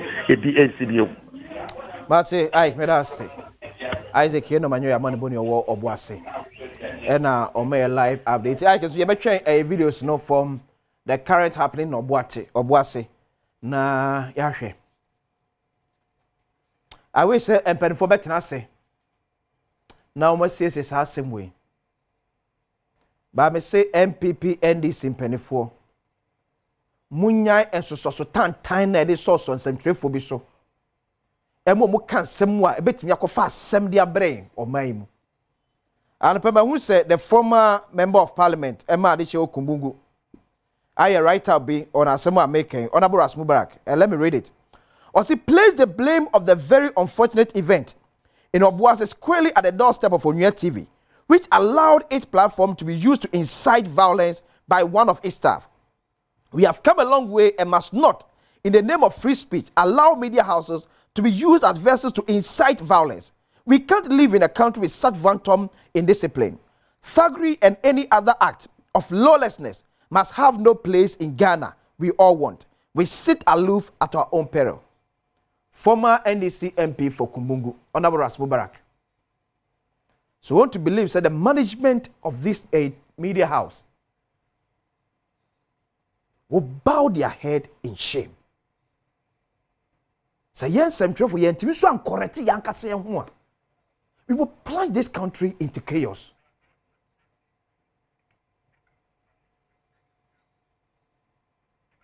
Say yeah. See, I'm sure yes, some trouble. Yentimi an correct you. I'm sure when man can't say you say, baby, when you are the adequate, a be born man ya, you be born money too. Na young crofobin so as support this hard way. On your TV, it's a shame. It's a shame. Some years I pray mass had in the course. A shame unto you. Me say answer and none pay. The whole of media general. You can't discuss Obuasi issue. Look at the topics you are discussing. Because anyone na come on. Mummy and trust me and so sani manisto. Now one day, ya hwe be nya nsem trani bi amwa hyema bu kutupa abawura mampani atene e ko na o man kana be wo sebio ye do man ko say mu. And how do you continue to keep such a presenter on live television? Eye di ade media journalism empanifo ni ho empanifo ni media house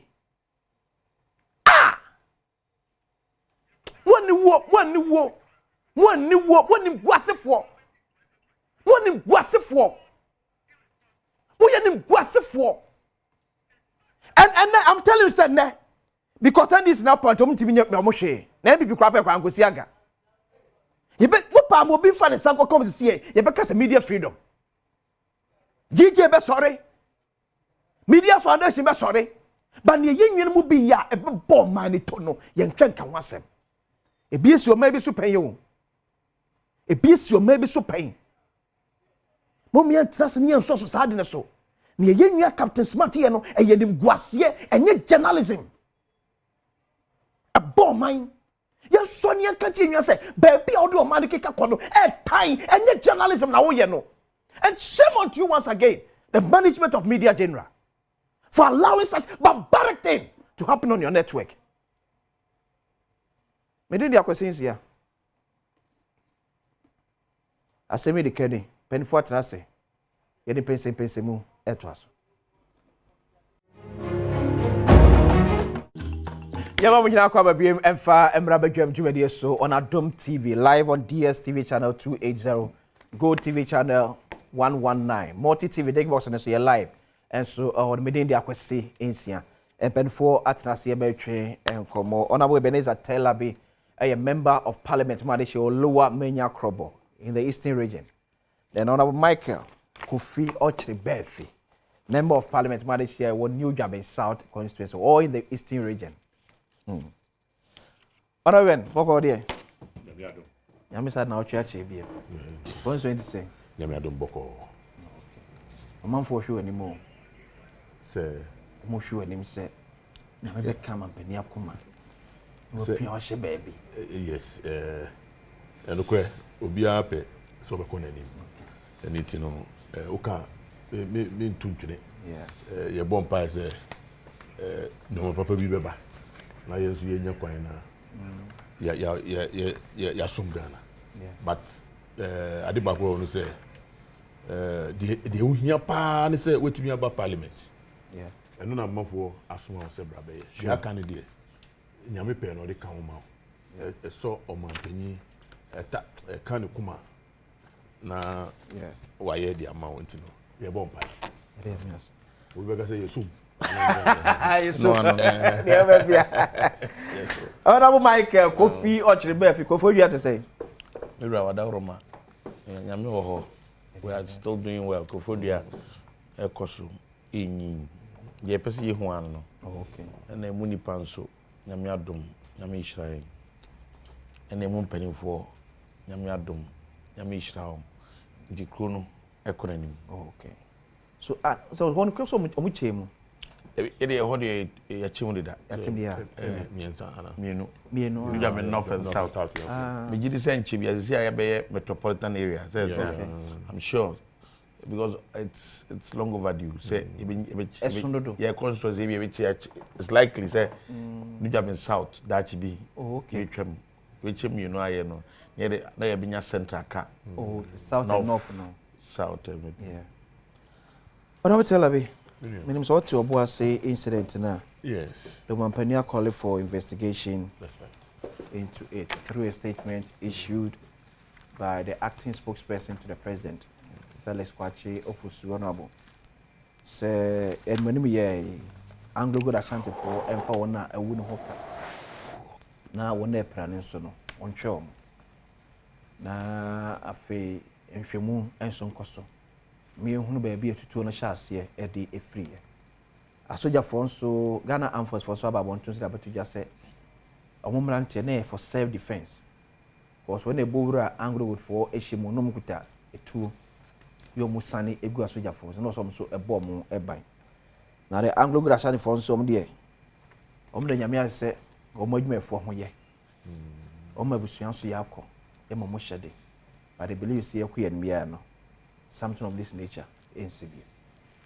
Yo, minua me da se machia wo ma mo hwe ya fefo na me constituency for me mpenyifo nyina afen so no His Excellency John Dramani Mahama mechia no mechia no me monitoring kwa enra me hu so ko asori wo opambo me ni ji the way oni GDF etu anamo we na ehwe wo ya hwe it means say be help in shaping the governance no sure yes the make first they say it's very unfortunate say such a thing ebe koso na families are omalusu omo ma me say ekunu kura wo yeah me ma wo nyina yakọ na miti asisi anu kura document bi wo dami menimo how share the impact of mining near on our environment now share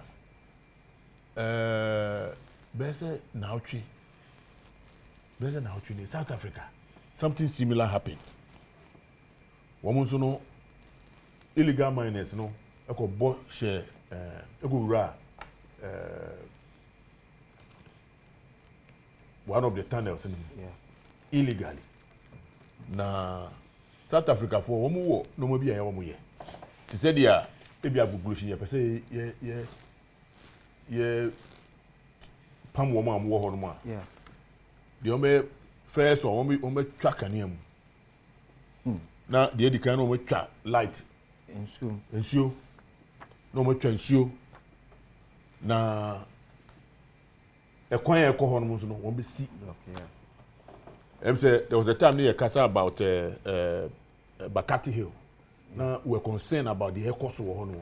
And I can say there is one thing. It won't be here say be. Now I think that I want to give thumbs up to Parliament. Say last year we were able to pass the Environmental Protection, Authority bill. Ebema EPA awode na obetimi di all institutions ewo Ghana ha no obetimi di wo makọ court based on their omo adwuma omo ya affect the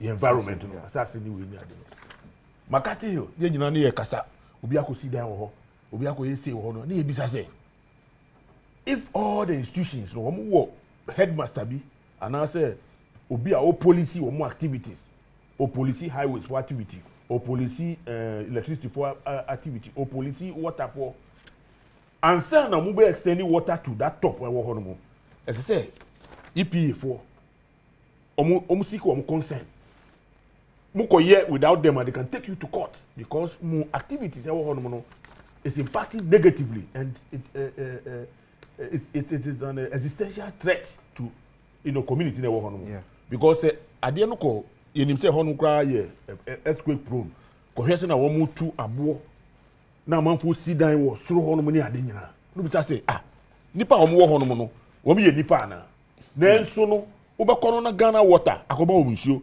electricity corporation akoba wo power na wo ma fa kwan bi so no wo ma Ghana highways no dem wo me de kwan akọ honu mu then we sit back and we continue to complain. We need that headmaster no. And you can find that in the authority bill now you pass it this year no. Okay. Me did say last year. Yeah, but last year no. Yeah no. I can understand the fear. Other ministries need agencies no. One complaints near there. Nobody is coming to take over Wamejuma. But we are going to monitor Wamejuma na Wamoye no. The impact of every activity on this environment of ours. And into I make the course was South African. I think it is harsh. The course na say one kati issue I underground one kati no maybe no kura wu ni ade wo. I don't think say a yadipa. But you see when you push the people to the wall, no, that is what is going to happen. Obuasi there no. I am happy say Omanpenyi aba out. Abe can say woman investigation in the money now Anglo good woman taking responsibility of woman healthcare ni cost ni ade nyina dey so take because unim MMP no say dey am me dwe ni say baby ankofo no go so go rat tunnel no omo ko baby a mines no underground no right yeah na me bisa say we share the whole of Obuasi the impact of mining e wo hono no almost non-existent but we share abrofo na wo start here no wo lifestyle kama me say wo ba wo fa gold no na omu di de omu be di na omu ye no ma bi temporary no ma bi wo krom ho no ma de aka no ma so aye de e de ko but we hwe de ko so na I believe say it me transit after this investigation say it me transit na ye hwe na ye hwe wo mu gold deposit no ye assessment if it means adding on more hands So they make an say. Yeah. Mun fe bi nka ho. Na wo mo young boys here go rural. If you employ them, legally employ them. Yeah. As I say, miti ba ko say wo to pedi wo bedi ni ade ni we ni nyina. Certainly krom on when you bia na betimi aye adwuma wo man show on. But we must yen pe kwan a ye betimi ama ekroma no enso have the a feel of normal na ye to ewo kroma no. Yeah. Because South Africa is happening because we feel say we too gold now. We dey call we fa nye bibia wo mo ho no mo. Sa hanso na ha no no bebre ya team can say u call boase a those days no kai u call boase a we ka say ho no abruchire. But those days no we younger until no na ye nim kwa say edan na o msibu wo na enua dan ni we na de. But they were living good. Omo wo tennis court, omo wo they were living like omo wo Europe. Na amanfo na omo wo ho no omo hu omo lifestyle no. And you know so to one no who said this is how the people are omo exploiting go no. Omo a live na. Definitely they also be challenged say ah yenso yenko bibi sa. Yeah. And you know for the sake of equity any fairness you know the MMS say this investigation I welcome it a lot. Na as I say trans. Now you see in security services no they shouldn't be too trigger happy because say one go investigation you know ebetumi aba say uhwe tu a minus no ekurana you cannot compare it to the soldier for no kura no maybe be almost be free so they make Adam Muhammad your name yes certainly but you see and kura mo there yes and no to betumi aba I mean it's good say why remind me of that but the American say we should find a way. We should find a way. We have come a long way. Because I say, sometimes I don't know whether it's still going on. Open day. Bema camp. Armed forces. No near civilians. Now, soldier, you know, the soldier now or a civilian is just an accoutrement. Yeah. Or you two want to say just like you. So na won so betumi aba be yet so no. And you know when you see them no, they are not your enemies. And you know an issue like this no, begin say the approach from both sides. Ebia na soldier for no so wo man to omobo. Ebia na we no so na agent wo man to omobo because okay, so yes. One of the soldier for now number by any one ekasai na menya no permission to meet me for anything to. That's right. Na semba kwa no kan say he wish say a man for a condemn no any opportunity to watch what was going on. Of course, they believe that the CCTV camera capture now, the capture. Yeah. So investigative team no edgier. Yeah. They appreciate what actually went on. Yeah, of course. So. Yes. So here no say I could say, say me can't. What have I found? Say me na me defend it. Yeah. But investigation about out we are. That's right. We will understand. Me microphone yeah. Any the level of tolerance. Yeah. Yeah, and son, I'm more dress our level now. Yeah. But you see, the American say, assembly anyone must say this kind of sure. Because Usha, it been more say it's about their survivor. Yeah. And Obisu for say it's not protecting the business. Because when two go now, at the end of the day, no, or my enya husu faso. Individuals no tour. Baby wohonoma ye nya so hwe. Yeah. And it no obiara be person be protected. But at the same time no because human beings are involved no. The person can say these things are happening. Me report in be man. So many countries are facing such a problem. Now each country the circumstances and all the per acquire over to media solve problem. Yeah. Because before 2016, now we were looking at alternative livelihood sources for people. Yeah. I can tell you, say, some of the illegal mining. There are a lot of guys. There was before 2016. I encountered some of them. These are guys that are polytechnic, and it knowledge. Ebwa womo tu we say ntubu ze na womo cut down hono ma womo timi generate oxygen no mo dey share pipe mu no mo dey akoma womo nkrofo no down one more. And it is all being done by these boys that Oma Kuskua, Oma Wenimdie. And you know,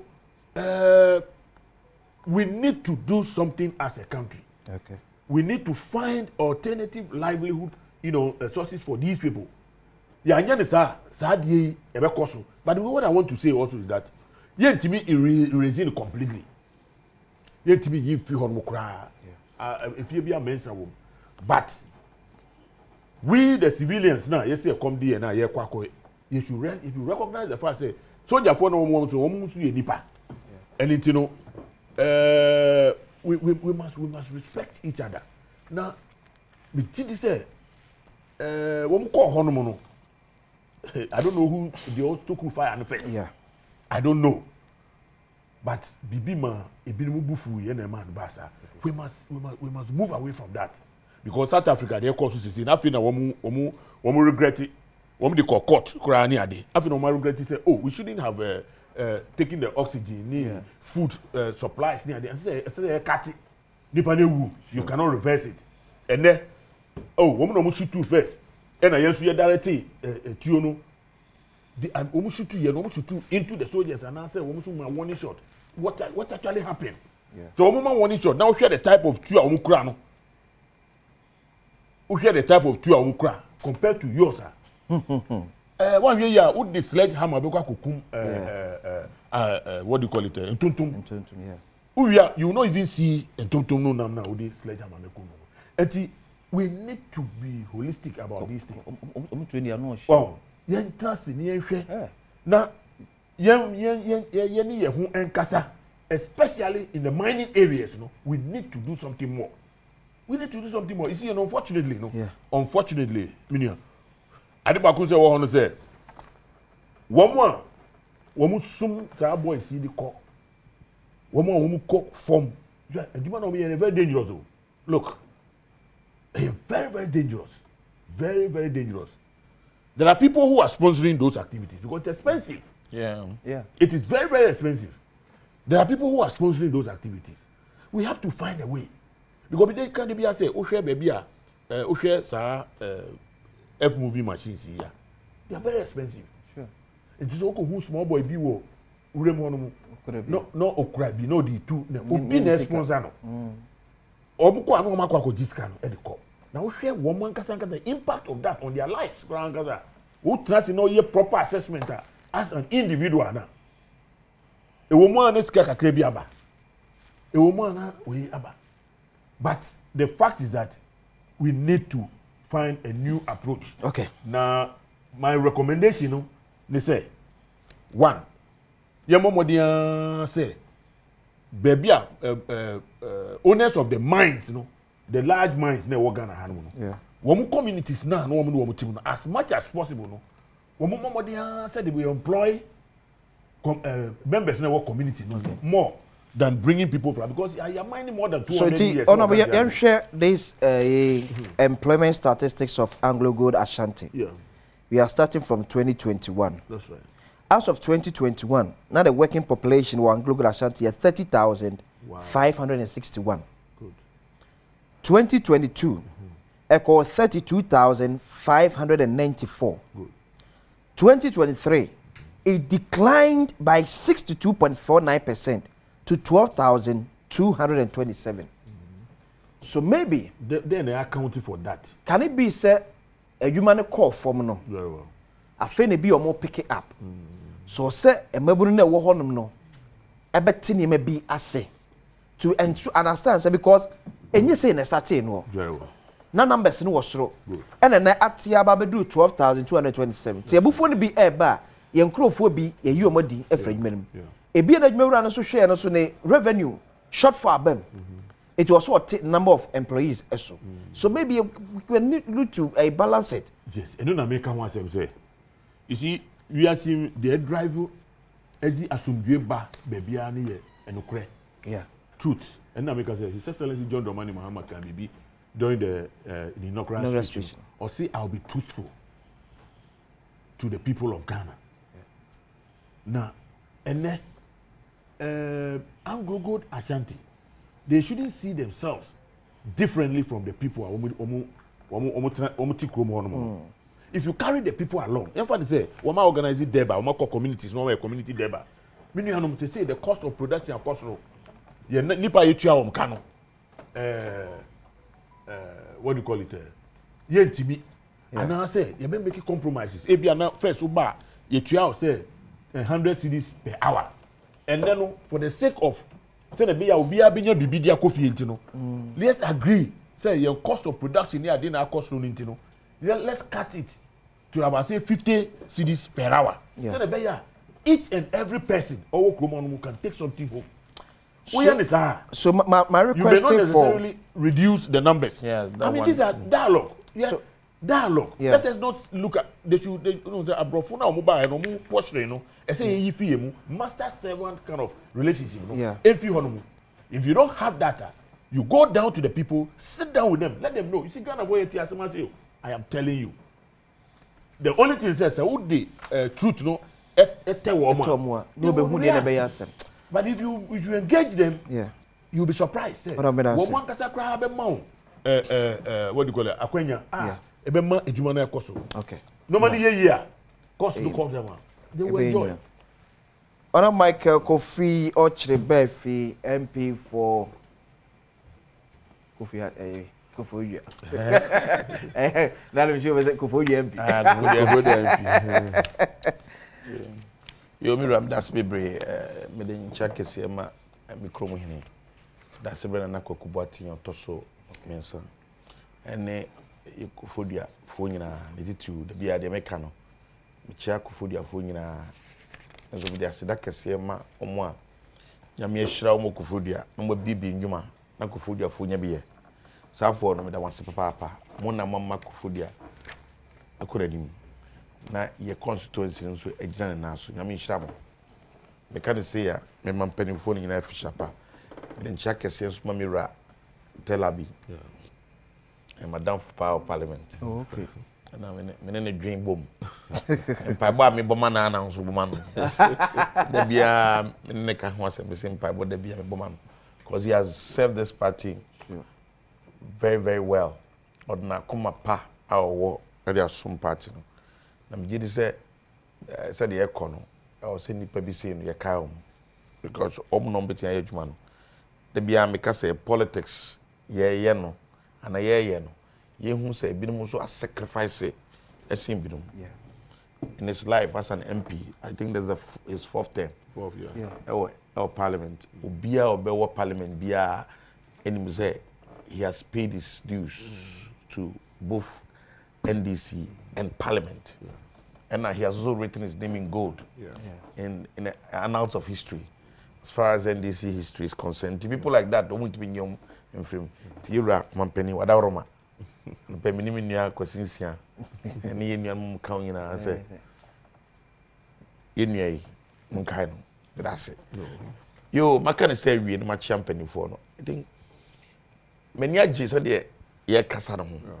Aji say this is the way to go.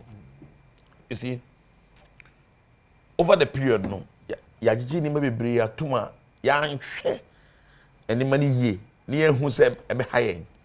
Enti me enra matrasi ya adwe home come follow that story where enra na bize ene me de blame no answer na memma abusuafo ya akọ no me de blame ni nyina me de to journalist any politicians ya na so emi no ni akoso problems no obi no obeti aka bi fufura ka ho.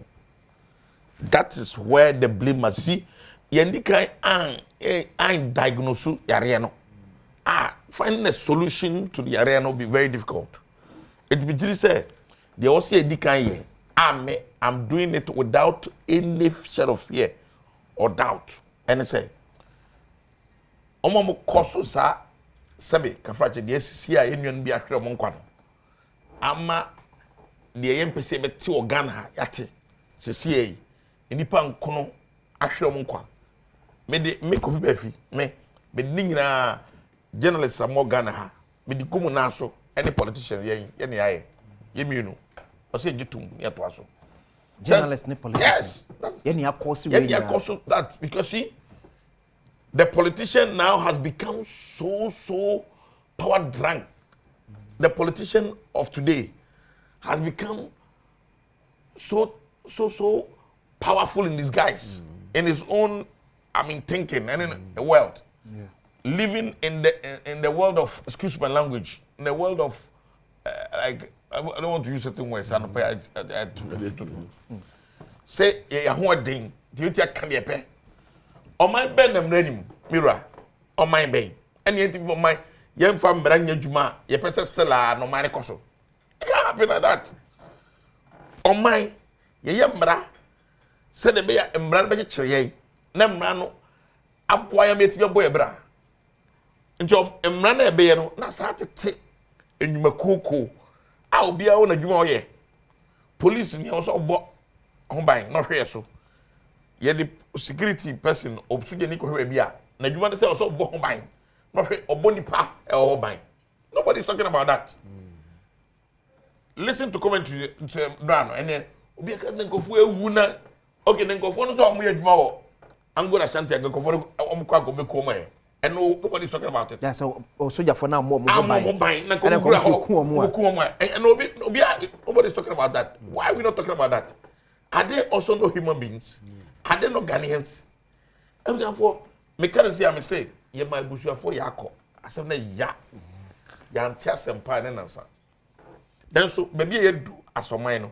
Me say Ghana, yan here who ya, more journalists and more Ghana. Any young politicians, you bought my enough for the end and money you buy. Because you ain't any problem in your so. Because now, yes, you have a several of my best mine. All journalists, what or you over some of mine. Me politicians, be some of mine. Now, me some of mine enough for me create panic, or me create, me incite people to go and cause mayhem. Na we are, na say, and ye nyare, na trania kofi na koda. Ye da, ye didi. And by Mako school, that is not enough. And the medical canon, I'm person channel so to say. On my emrawo, but journalists, I'm working has this year. Money young politicians, they are after the more durable. You're durable, and can say durable, young politicians. Because you who see you want to do. Kasai. What videos are go around? NDC cannot take themselves out of this excuse my language, this stupidity. NDC only to be unsure from him. I mean, no sure from him. Only to be, say, videos are begging hand. And just say, only the council song of what to say. You catch us say, na you uye, uti boy me to baby ya, you back way, see. Uye, I'll bet you NDC. But we've seen the videos. What video be ya? National organizer of NDC, Okasaye, you one day, Sammy Jemfi, Okasaye, if you need, be a video. No. Begin to say that is not the way to go. That is not the way to go. Politicians, you,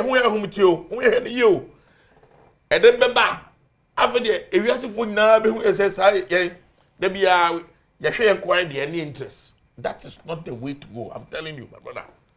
Begin said. Many are not coming to fat Marahon in him and to me, person me yisan the Wakano. I or no expect that area. Because society by chemist into only or something, CBS half. Maybe person me can't political stuff. What we need to do as politicians, we have to be very responsible in our utterances. And then, on my gun, and one here build you. Yen must for. Say na say soldier juma any police juma go Ghana obi able to be show be okwan what say ka bode kuno cause soldier ni be so be ko. Now the politician is threatening the soldier man. The politician is threatening the policeman. Say me work obo biaso oba ho na be gina me kun wona me yiwadi. Is that the way to go? Sami pano I hope mind him. And no na politician ye pe. Ye na me kum politicians. Yes ye na powerful. That is not the way to go, my brother. We have to set up. I was saying by consensus, young politicians. You who say, "On mine, you have some of mine, you have a trout mine so." I don't think, Anna, say, say, Obi, say, politician, or Namwa, or say, Meka, traffic crowd wa me fan chain. Police for some be me twam imuno. Na say police for am hwe so. Mo boy ho ban. Any armed forces for asem ye mu ye di ha ye frɛ mo no. So you go mo dwuma na Ghana mra the judicial system or the judicial system that you hold the judicial system no e collapse ye yankasa ye politician e kele ni wia na ye institutions aka wura avere say wona wia there be see so bia na mokrasi kai udi gwasa na boto obi etimi chibe because that is what we want and the person in Ghana but that is not the way to go it may cause say me what I'm saying I don't stand to be corrected I'm telling you in plain words say asema esiwe nyina na me kofi be fi nko na meka and I me dey make I don't stand to be corrected me nobody can correct me say make ni nyina no me the politician any journalist abuwa no na politician no me the swear end this way chance we no ko hokasa Damn. But you have seen the video, Mira. No, I have not. It's okay, but on video, no. Mira, on video, yeah. You saw when you were interviewing your correspondent. Yeah. Well, only Masando. But yeah, I was just noticing some points down. O correspondent, no. Or no, so you go as for. I'm telling you. Adom TV correspondent now interviewing on the page. Only the why the? Did you see the way he was talking? What is the information available to you on the air? Information available to where? You Ghana. And no, baby, I'm picking information from me. Hold on, when you're there, Debbie, onim. You know, videos are Kogan Hagna. Obi, and not your recent video. And I was speaking to the police. Maybe Bahai. Okay. I was speaking to the police. I was speaking to the 2 MPs. I was speaking to Angola Shanti Madam for a senior person. Okay. Obia can say, many soldier for Casa, many Obia Casa, and the Metias na me Casa way different, Baby, and I may draw my conclusions every the matter seeing them. And I make us say, yeah, here, everybody in Obuasi, Obi Obuasi Bia, because my family Obuasi. Okay. Obuasi mean you, now it's a pressure field.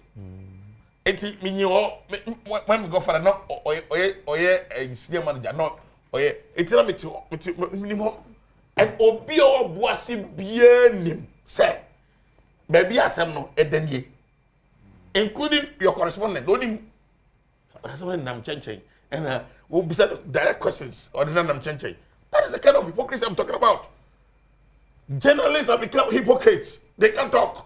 Because somebody agura that will be found confirm every year. And I make a choice say into the as I make no me blame politician make me home film me say politician and journalist not until we set up sir away it was needless nipa enkroma we who say nipa tete what videos Mira it's I mean you say only the young to me here yes so nipa and say na nipa no videos mo wu no and these guys a touring the man of Mukutano.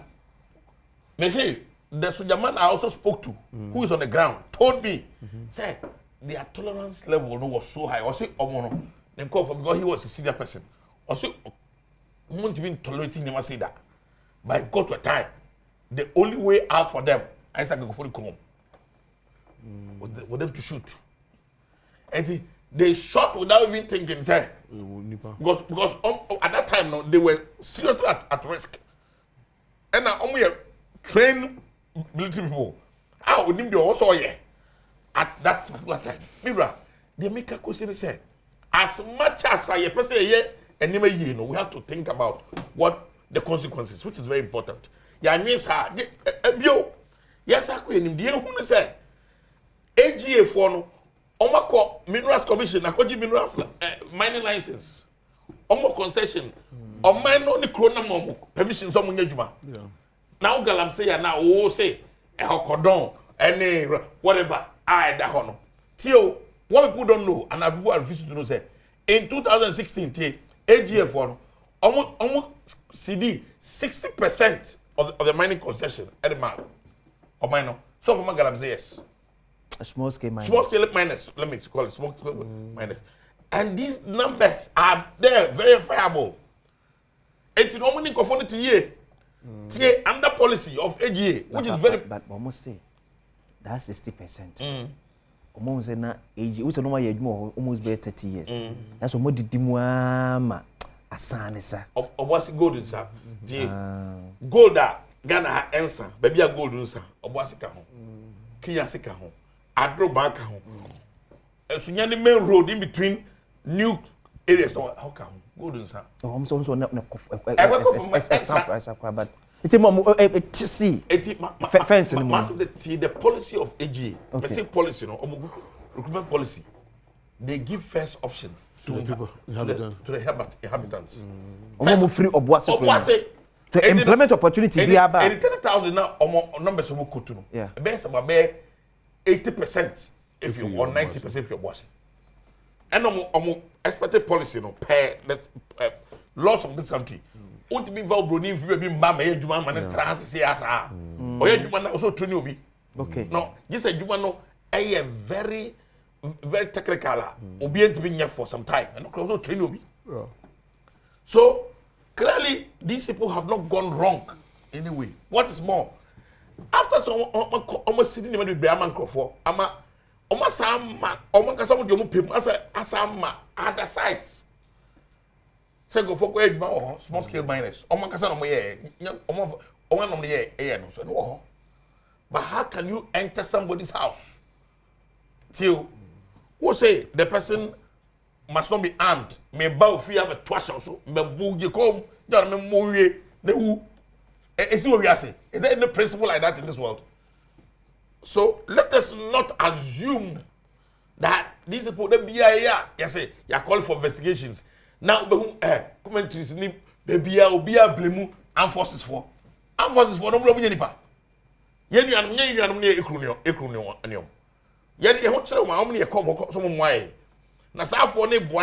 now we are blaming them. No! Look at the utterance of the women organizer of NDC. One who is one man. Video or say, no. Why near winning elections? No, more why near winning elections where we are. More Obian fan a so, Obian fan a touch, Obian fan a Munko to gold, Munko a give one, Munko to go. Obian to be stopped. How can you make such an irresponsible statement? And nobody's talking about it. Obia can't, Nipana Wuno, and Obia blame, Obia cannot. And go for no, but Nipana will, yeah. But you who say, a bit more echoes on Samso in the name of power. Now, power has been given to you. Power near the amount, make sure you're not biased. Investigations, investigate between the lines. Said they have already taken decisions. Oh, how? I'm talking to you as a brother and a minion. Conclusion has been made. Conclusion has been established. So what's the conclusion? Conclusion is that soldier for na ekunko soldier for nyomadi. And what about mark my words? Say what? That's what happened.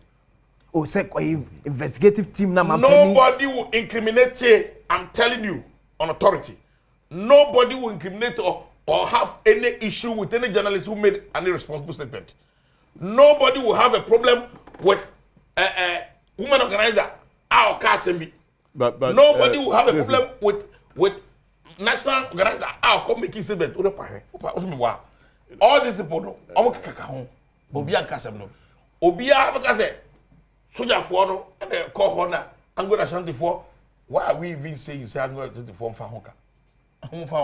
No, but that is the first thing. No, seriously, because you see, I'm not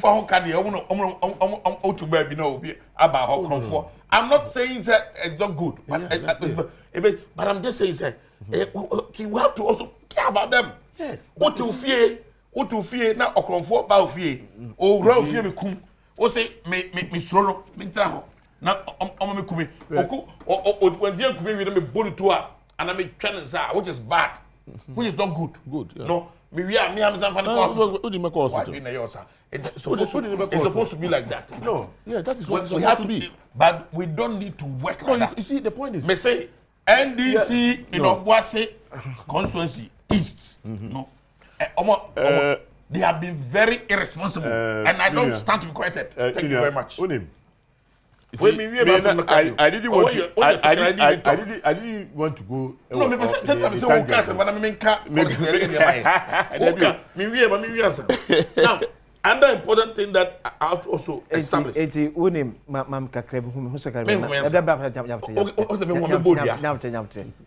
Why is here come Masibia also Mukucha bet kakra no munye bi go moto. No man ko jim for concession. No, I was going to say something on that side. And when me I'm coming raso. I'm coming here. Every say be come leba. E be talk one. So bedwam esu e ba is here. Yes, I'm akwa ba bi me nim say boys no enya bi go motom. So unya bi amempa ba. I can say we are 12 and number 6. There will be another live draw. And so why? In the first 120 days of His Excellency John Dramani Mahama, I swear by May, betting tax should be off. To dear, what do you want now? Honorable Befi. And let me say, Mira tell me about engagement. Let me do I think it's very important. Okay. No mining companies also must say there because now in our community development units and community relations units. I think there should be constant engagement with the people, which is very important also in business. Now, not only mining, because Juma will be community. I don't know from the joy more if I say once a while, community engagement just to know what the people also think about you and what they even expect you to do for them. These are things that we have to know more than business. I mean, things that we also and I think and the view they never come with me at all. And young people, young pay on expectation and the real one expectation would too.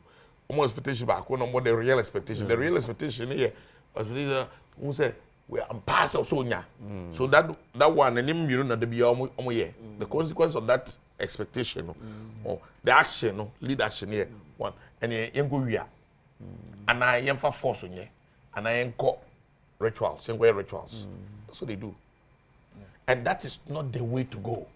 Till say when the biso unya we are pay unya we are pay unya now pay ahoden adwumaden ene obrapa ene de bo na nyame ehirawo so nyame pe eno sheripa nipa bia nka ho enti we say yeyi wadi anase unya adwuma anase mining company come opportunities be adwuma now so they on pese adwuma we because ukwa on betu 1,000 and 5,000 na ba wo pese one na wo ko lead community mining no say be obenya 1 million at once. That is not the way to go. Enti emrante ne maba wa madaworoma mesremo nye oboase pe bia aitu agudie bia etu bia no hunu se bibia ngakrakra o life no ofiase enne na wakochira menyini se opani bia ohunu se oiskeni oyipakese di petitriu ofiase ai nana no chira obe di petitriu wakotu the mail wako yam wako dem wako wo kwan so ba sa mail no that is the problem. You go through a certain mail. That's the problem we have. Maybe I think one or the other, the lifestyle of the politician, quote unquote, Emmanuel Lukia say, getting rich in a day is easy to come by. Because me when we the colleague be on any real legal. It can be possible. Or when you know a dime back, single room. The colleague in the core politics, within 2-3 years. Afei Otofio is legal. Otofio cantonment. There be Otofio Airport Hill. Airport Hills. So I only put on your jumada. No Otofio Airport Hill. It is a bandit and how do you say? Maybe I will say only panning your jumada. Maybe I will say Otofio no mate no. Also Otofio Airport Hill. Go if you actually be. Airport Hill the Otofio was said the next. Oh yeah, big boy. Onim bibi. I been go for your people of politics. Onim. The Mokano. To a large extent no. Yeah. But let me tell you, I'm missing something. Okay. Have you taken a critical look at a crop of persons, as you say, we classify them as politicians? No. almost say celebrities. Okay. Influencers. Yeah. Influencers. Yeah. Have you taken time? Yeah.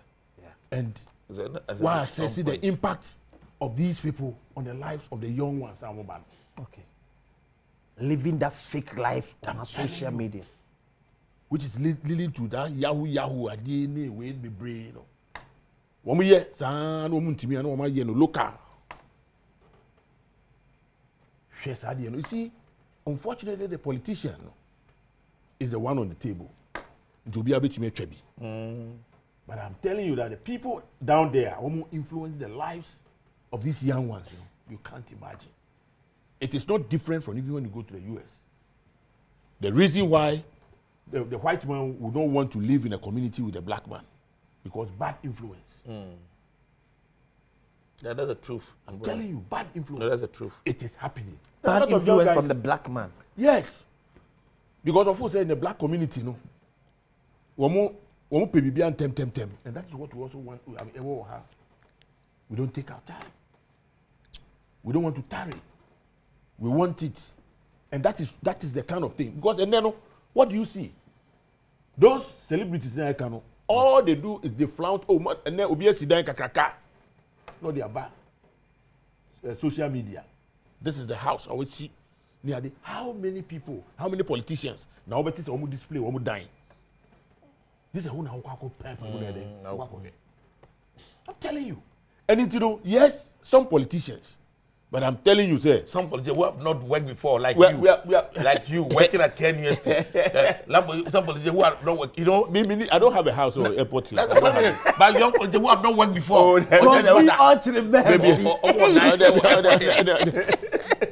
NDC politician more ho. Hey, what they call the one? Hey, now.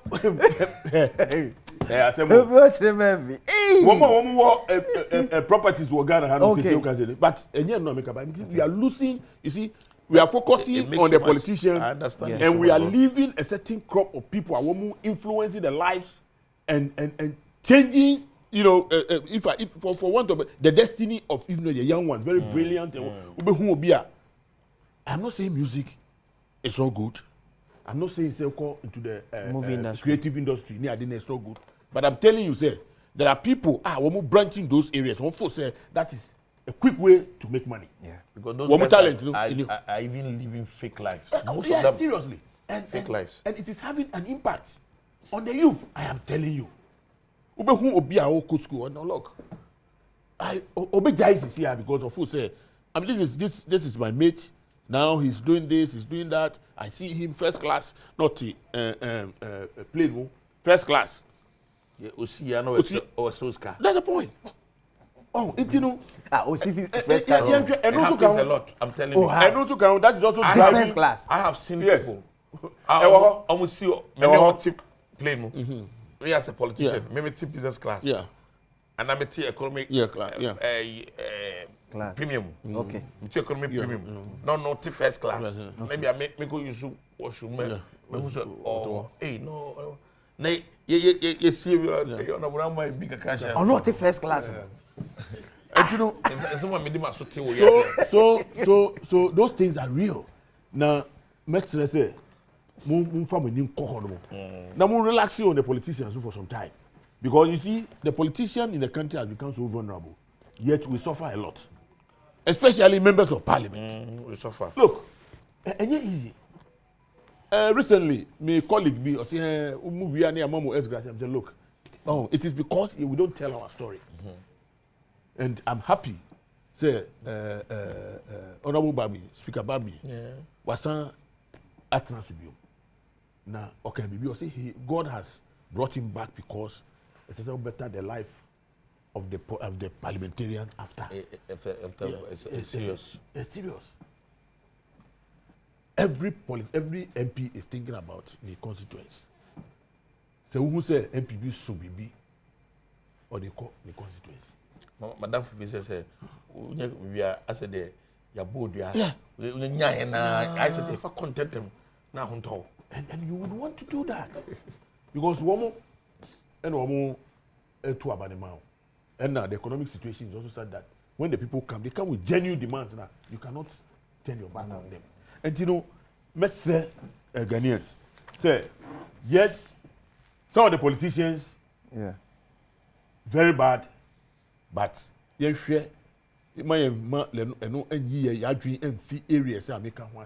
because it is also having a bad influence on the youth, and that's the reason why. And PBTA, grantee, I don't know who was interviewing them. Anglo good honor. Or see, you could be, you better call. You better call near Kuye. You better call near Kuye. It is maybe I have called. Very serious, and we need some intervention. Not just physical, some psychological, intervention. People must be spoken to. Now, the life is not all about getting money. Though money, is everything. But you become a vegetable, like what is happening now. Can you imagine? Say Nipano where we, if Ampa. Now there's life after death. I'll be to be who the to the mutilated body now. We are sure, sir. Obejina want to know we put. Why did I do this to myself? Why did I do this to myself? And we need to really do something about the young ones. Let's be modest as leaders. Let's be modest as leaders. Now you inculcated that into the young ones. Okay. Because at the end of the day, but it's a man for mentality now, especially when you come mining sector now. Ye jaima or manager Padiaka Sia or man for Nabena Soden, Yadema Aho. Or Mobanson is a class of more tax waivers near the other. See, for me, I don't see some of them are very strategic. Okay. Some of the investments they are very strategic, and I believe say on mine, me as a trade minister, former deputy trade minister. And I'm in charge of industry, me who say my way because when we say extractive industry, a career sector, it will grow economy in terms. Yeah, year, and the numbers are year one. Actually, some of them strategically you have to get them in. Okay. What they will be back, you pass it, Parliament 2022, you pass it, Exemption Act, Act 1038. Already Act 1038 now, Section 13. 14, 15. Ever count. They also know about the exemptions in that. Okay. 13 talks about the Free Zones Act and exemptions and the free zones. One. Okay. And 14 talks about the general incentives. 15 talks about the strategic investment incentives for the more exemptions, which is very critical. Some of the businesses live on more. We know or mine. Yeah. We know the dending. Because a very strategic investment into Uhiano. And also motivating number. How do you get them in? Into Uber motivating Namana Bano. Then also the B2 table so. And no be a bear mouth water, maybe BT or your competitor. Because who say in the sub region or sub-Saharan Africa, yeah, pay investment about Ubi Atrium. Yeah. More free zones than make us say. Yeah, free zones investment. Yeah, pay investment about free zones. Ghana free zones. Cote d'Ivoire for any year compete on the same level. Now Cote d'Ivoire for any year compete, how do we beat them? We have to put on the table something that is very lucrative. A bit actually invest in Namanaba. Okay. I don't think any money may be by a macro and Ghana and yet so lucrative because if you have 10 years tax holiday, I can say 10 years tax holiday near Mao. After 10 years, you pay 15% tax. Not a Cote d'Ivoire because say okay, Mao 10 years tax holiday. Investment, then after 10 years, you pay only 1%. Ghana, after 10 years, you are paying 15%. How can you compete with them? And to be said, some of them, some of the businesses in the extractive industry, Ghana for the capacity to do it. Because the investment is huge. Okay, for like large scale mining. Large scale mining. You need Ghana for like almost more do skasemu. They just said you can't boom Ghana for FM consortium. Okay. And that is one of the problems that be. Best me know you unko. Well, sir, Ghana home na the BI person me. We have to now move on to running cooperative businesses and joint ventures because say if it me extra now so near I mean African billionaires league table, no, we have to involve ourselves in big businesses. Because that go to investments, no one. It's kind of the year, no. Yes, business, no. So we call the pick free zones investment. Ghanaians are venture to free zone almost got with the baby $2 million, $5 million. Whereas you go to Egypt and Morocco, if you buy free zones, $1 billion, $500 million. You know, we don't get that from local people. That's the problem. In the extractive industry, mostly here large investments and no can only fall under strategic investment. And no government. The current Exemptions Act, you know, Emma Abain say also Uteki shareholding business. Okay. Unless you want to, and later on, the person can buy government out if you want it like that. Right? That's how the arrangement is now. Okay. In the Act 1038 2022. So that is what happens. At the young as a nation, just a building and call for intentionally. Say, support to give them the opportunity to one day take part in such procurements. Acquire such extractive businesses, no matter employ nipa. Because no local mining company can employ more than 10,000 people. No. We move for the 30,000 for instance, almost at the end. 30,000 now can AG. And you know numbers, no local company everything for the passa. Obi and Vinfa. And you say Omunya a strategic partner to partner them or to take over the mines. And that's how TS is here. As you said, the Chinese model now, they intentionally built, you know, their local people. They intentionally do that. But I say I'm so, yeah. MP Besoriet and this one Emma Ibrahim Mahama. And this year by one tier say the MP Yes. Like all of a very good example. Yeah. Now, the business is a very solid, sustainable business. Solid because me work let me a deputy minister in charge of industry, so I work with him. Yeah. And to be minister in charge of cement. Yeah. And all the cement business organ have been a minister. So I work with them. Somebody who has a very important strategic business like this. No, government can intentionally be behind people like that. But honorable, the party cannot intentionally allow the government to intentionally support this business. Because party penibiti baby and I say Enna Ibrahim Mahama na ye buano obenye skadi akọ support Jo Mahama. No, but honestly, because utie time ye di nyina hini any friends. Utie the conversation and sometimes you ask yourself say what kind of people are we? It means supporting you devoid of the political stand. For me, because if you saw young people need or young this need. For me, when you politics are make catch all say looking at the kind of investment that Papa Ghana. See, I see Nyakese, Nyakese, El Ghana ha. Just a Ghana for Kamubo. And I say, yes, you are and I say, you are say, Obia o ye o kuyi, you yes, and I make us get it right. Ura Ibrahim Mahama ni Ezon Cubic. And yet, Ghana Kwano Yejuma. Yeah. And yet, Ghana Kwano Yejuma. Sure. And if you build such a person, now share the modus operandi, and you Juma Oye near day Ghana Hanuma. He doesn't only support one side. Yeah. He's a people's man. And then Obi sending me video be or more kasa about Jata's jet, you know, sir. Yeah, Jata jet. And I'm who say when Ma Teresa we you know or the jet you know members of parliament and they had call. Oh, you them cook man. Yes. Any more enjoy. You had call.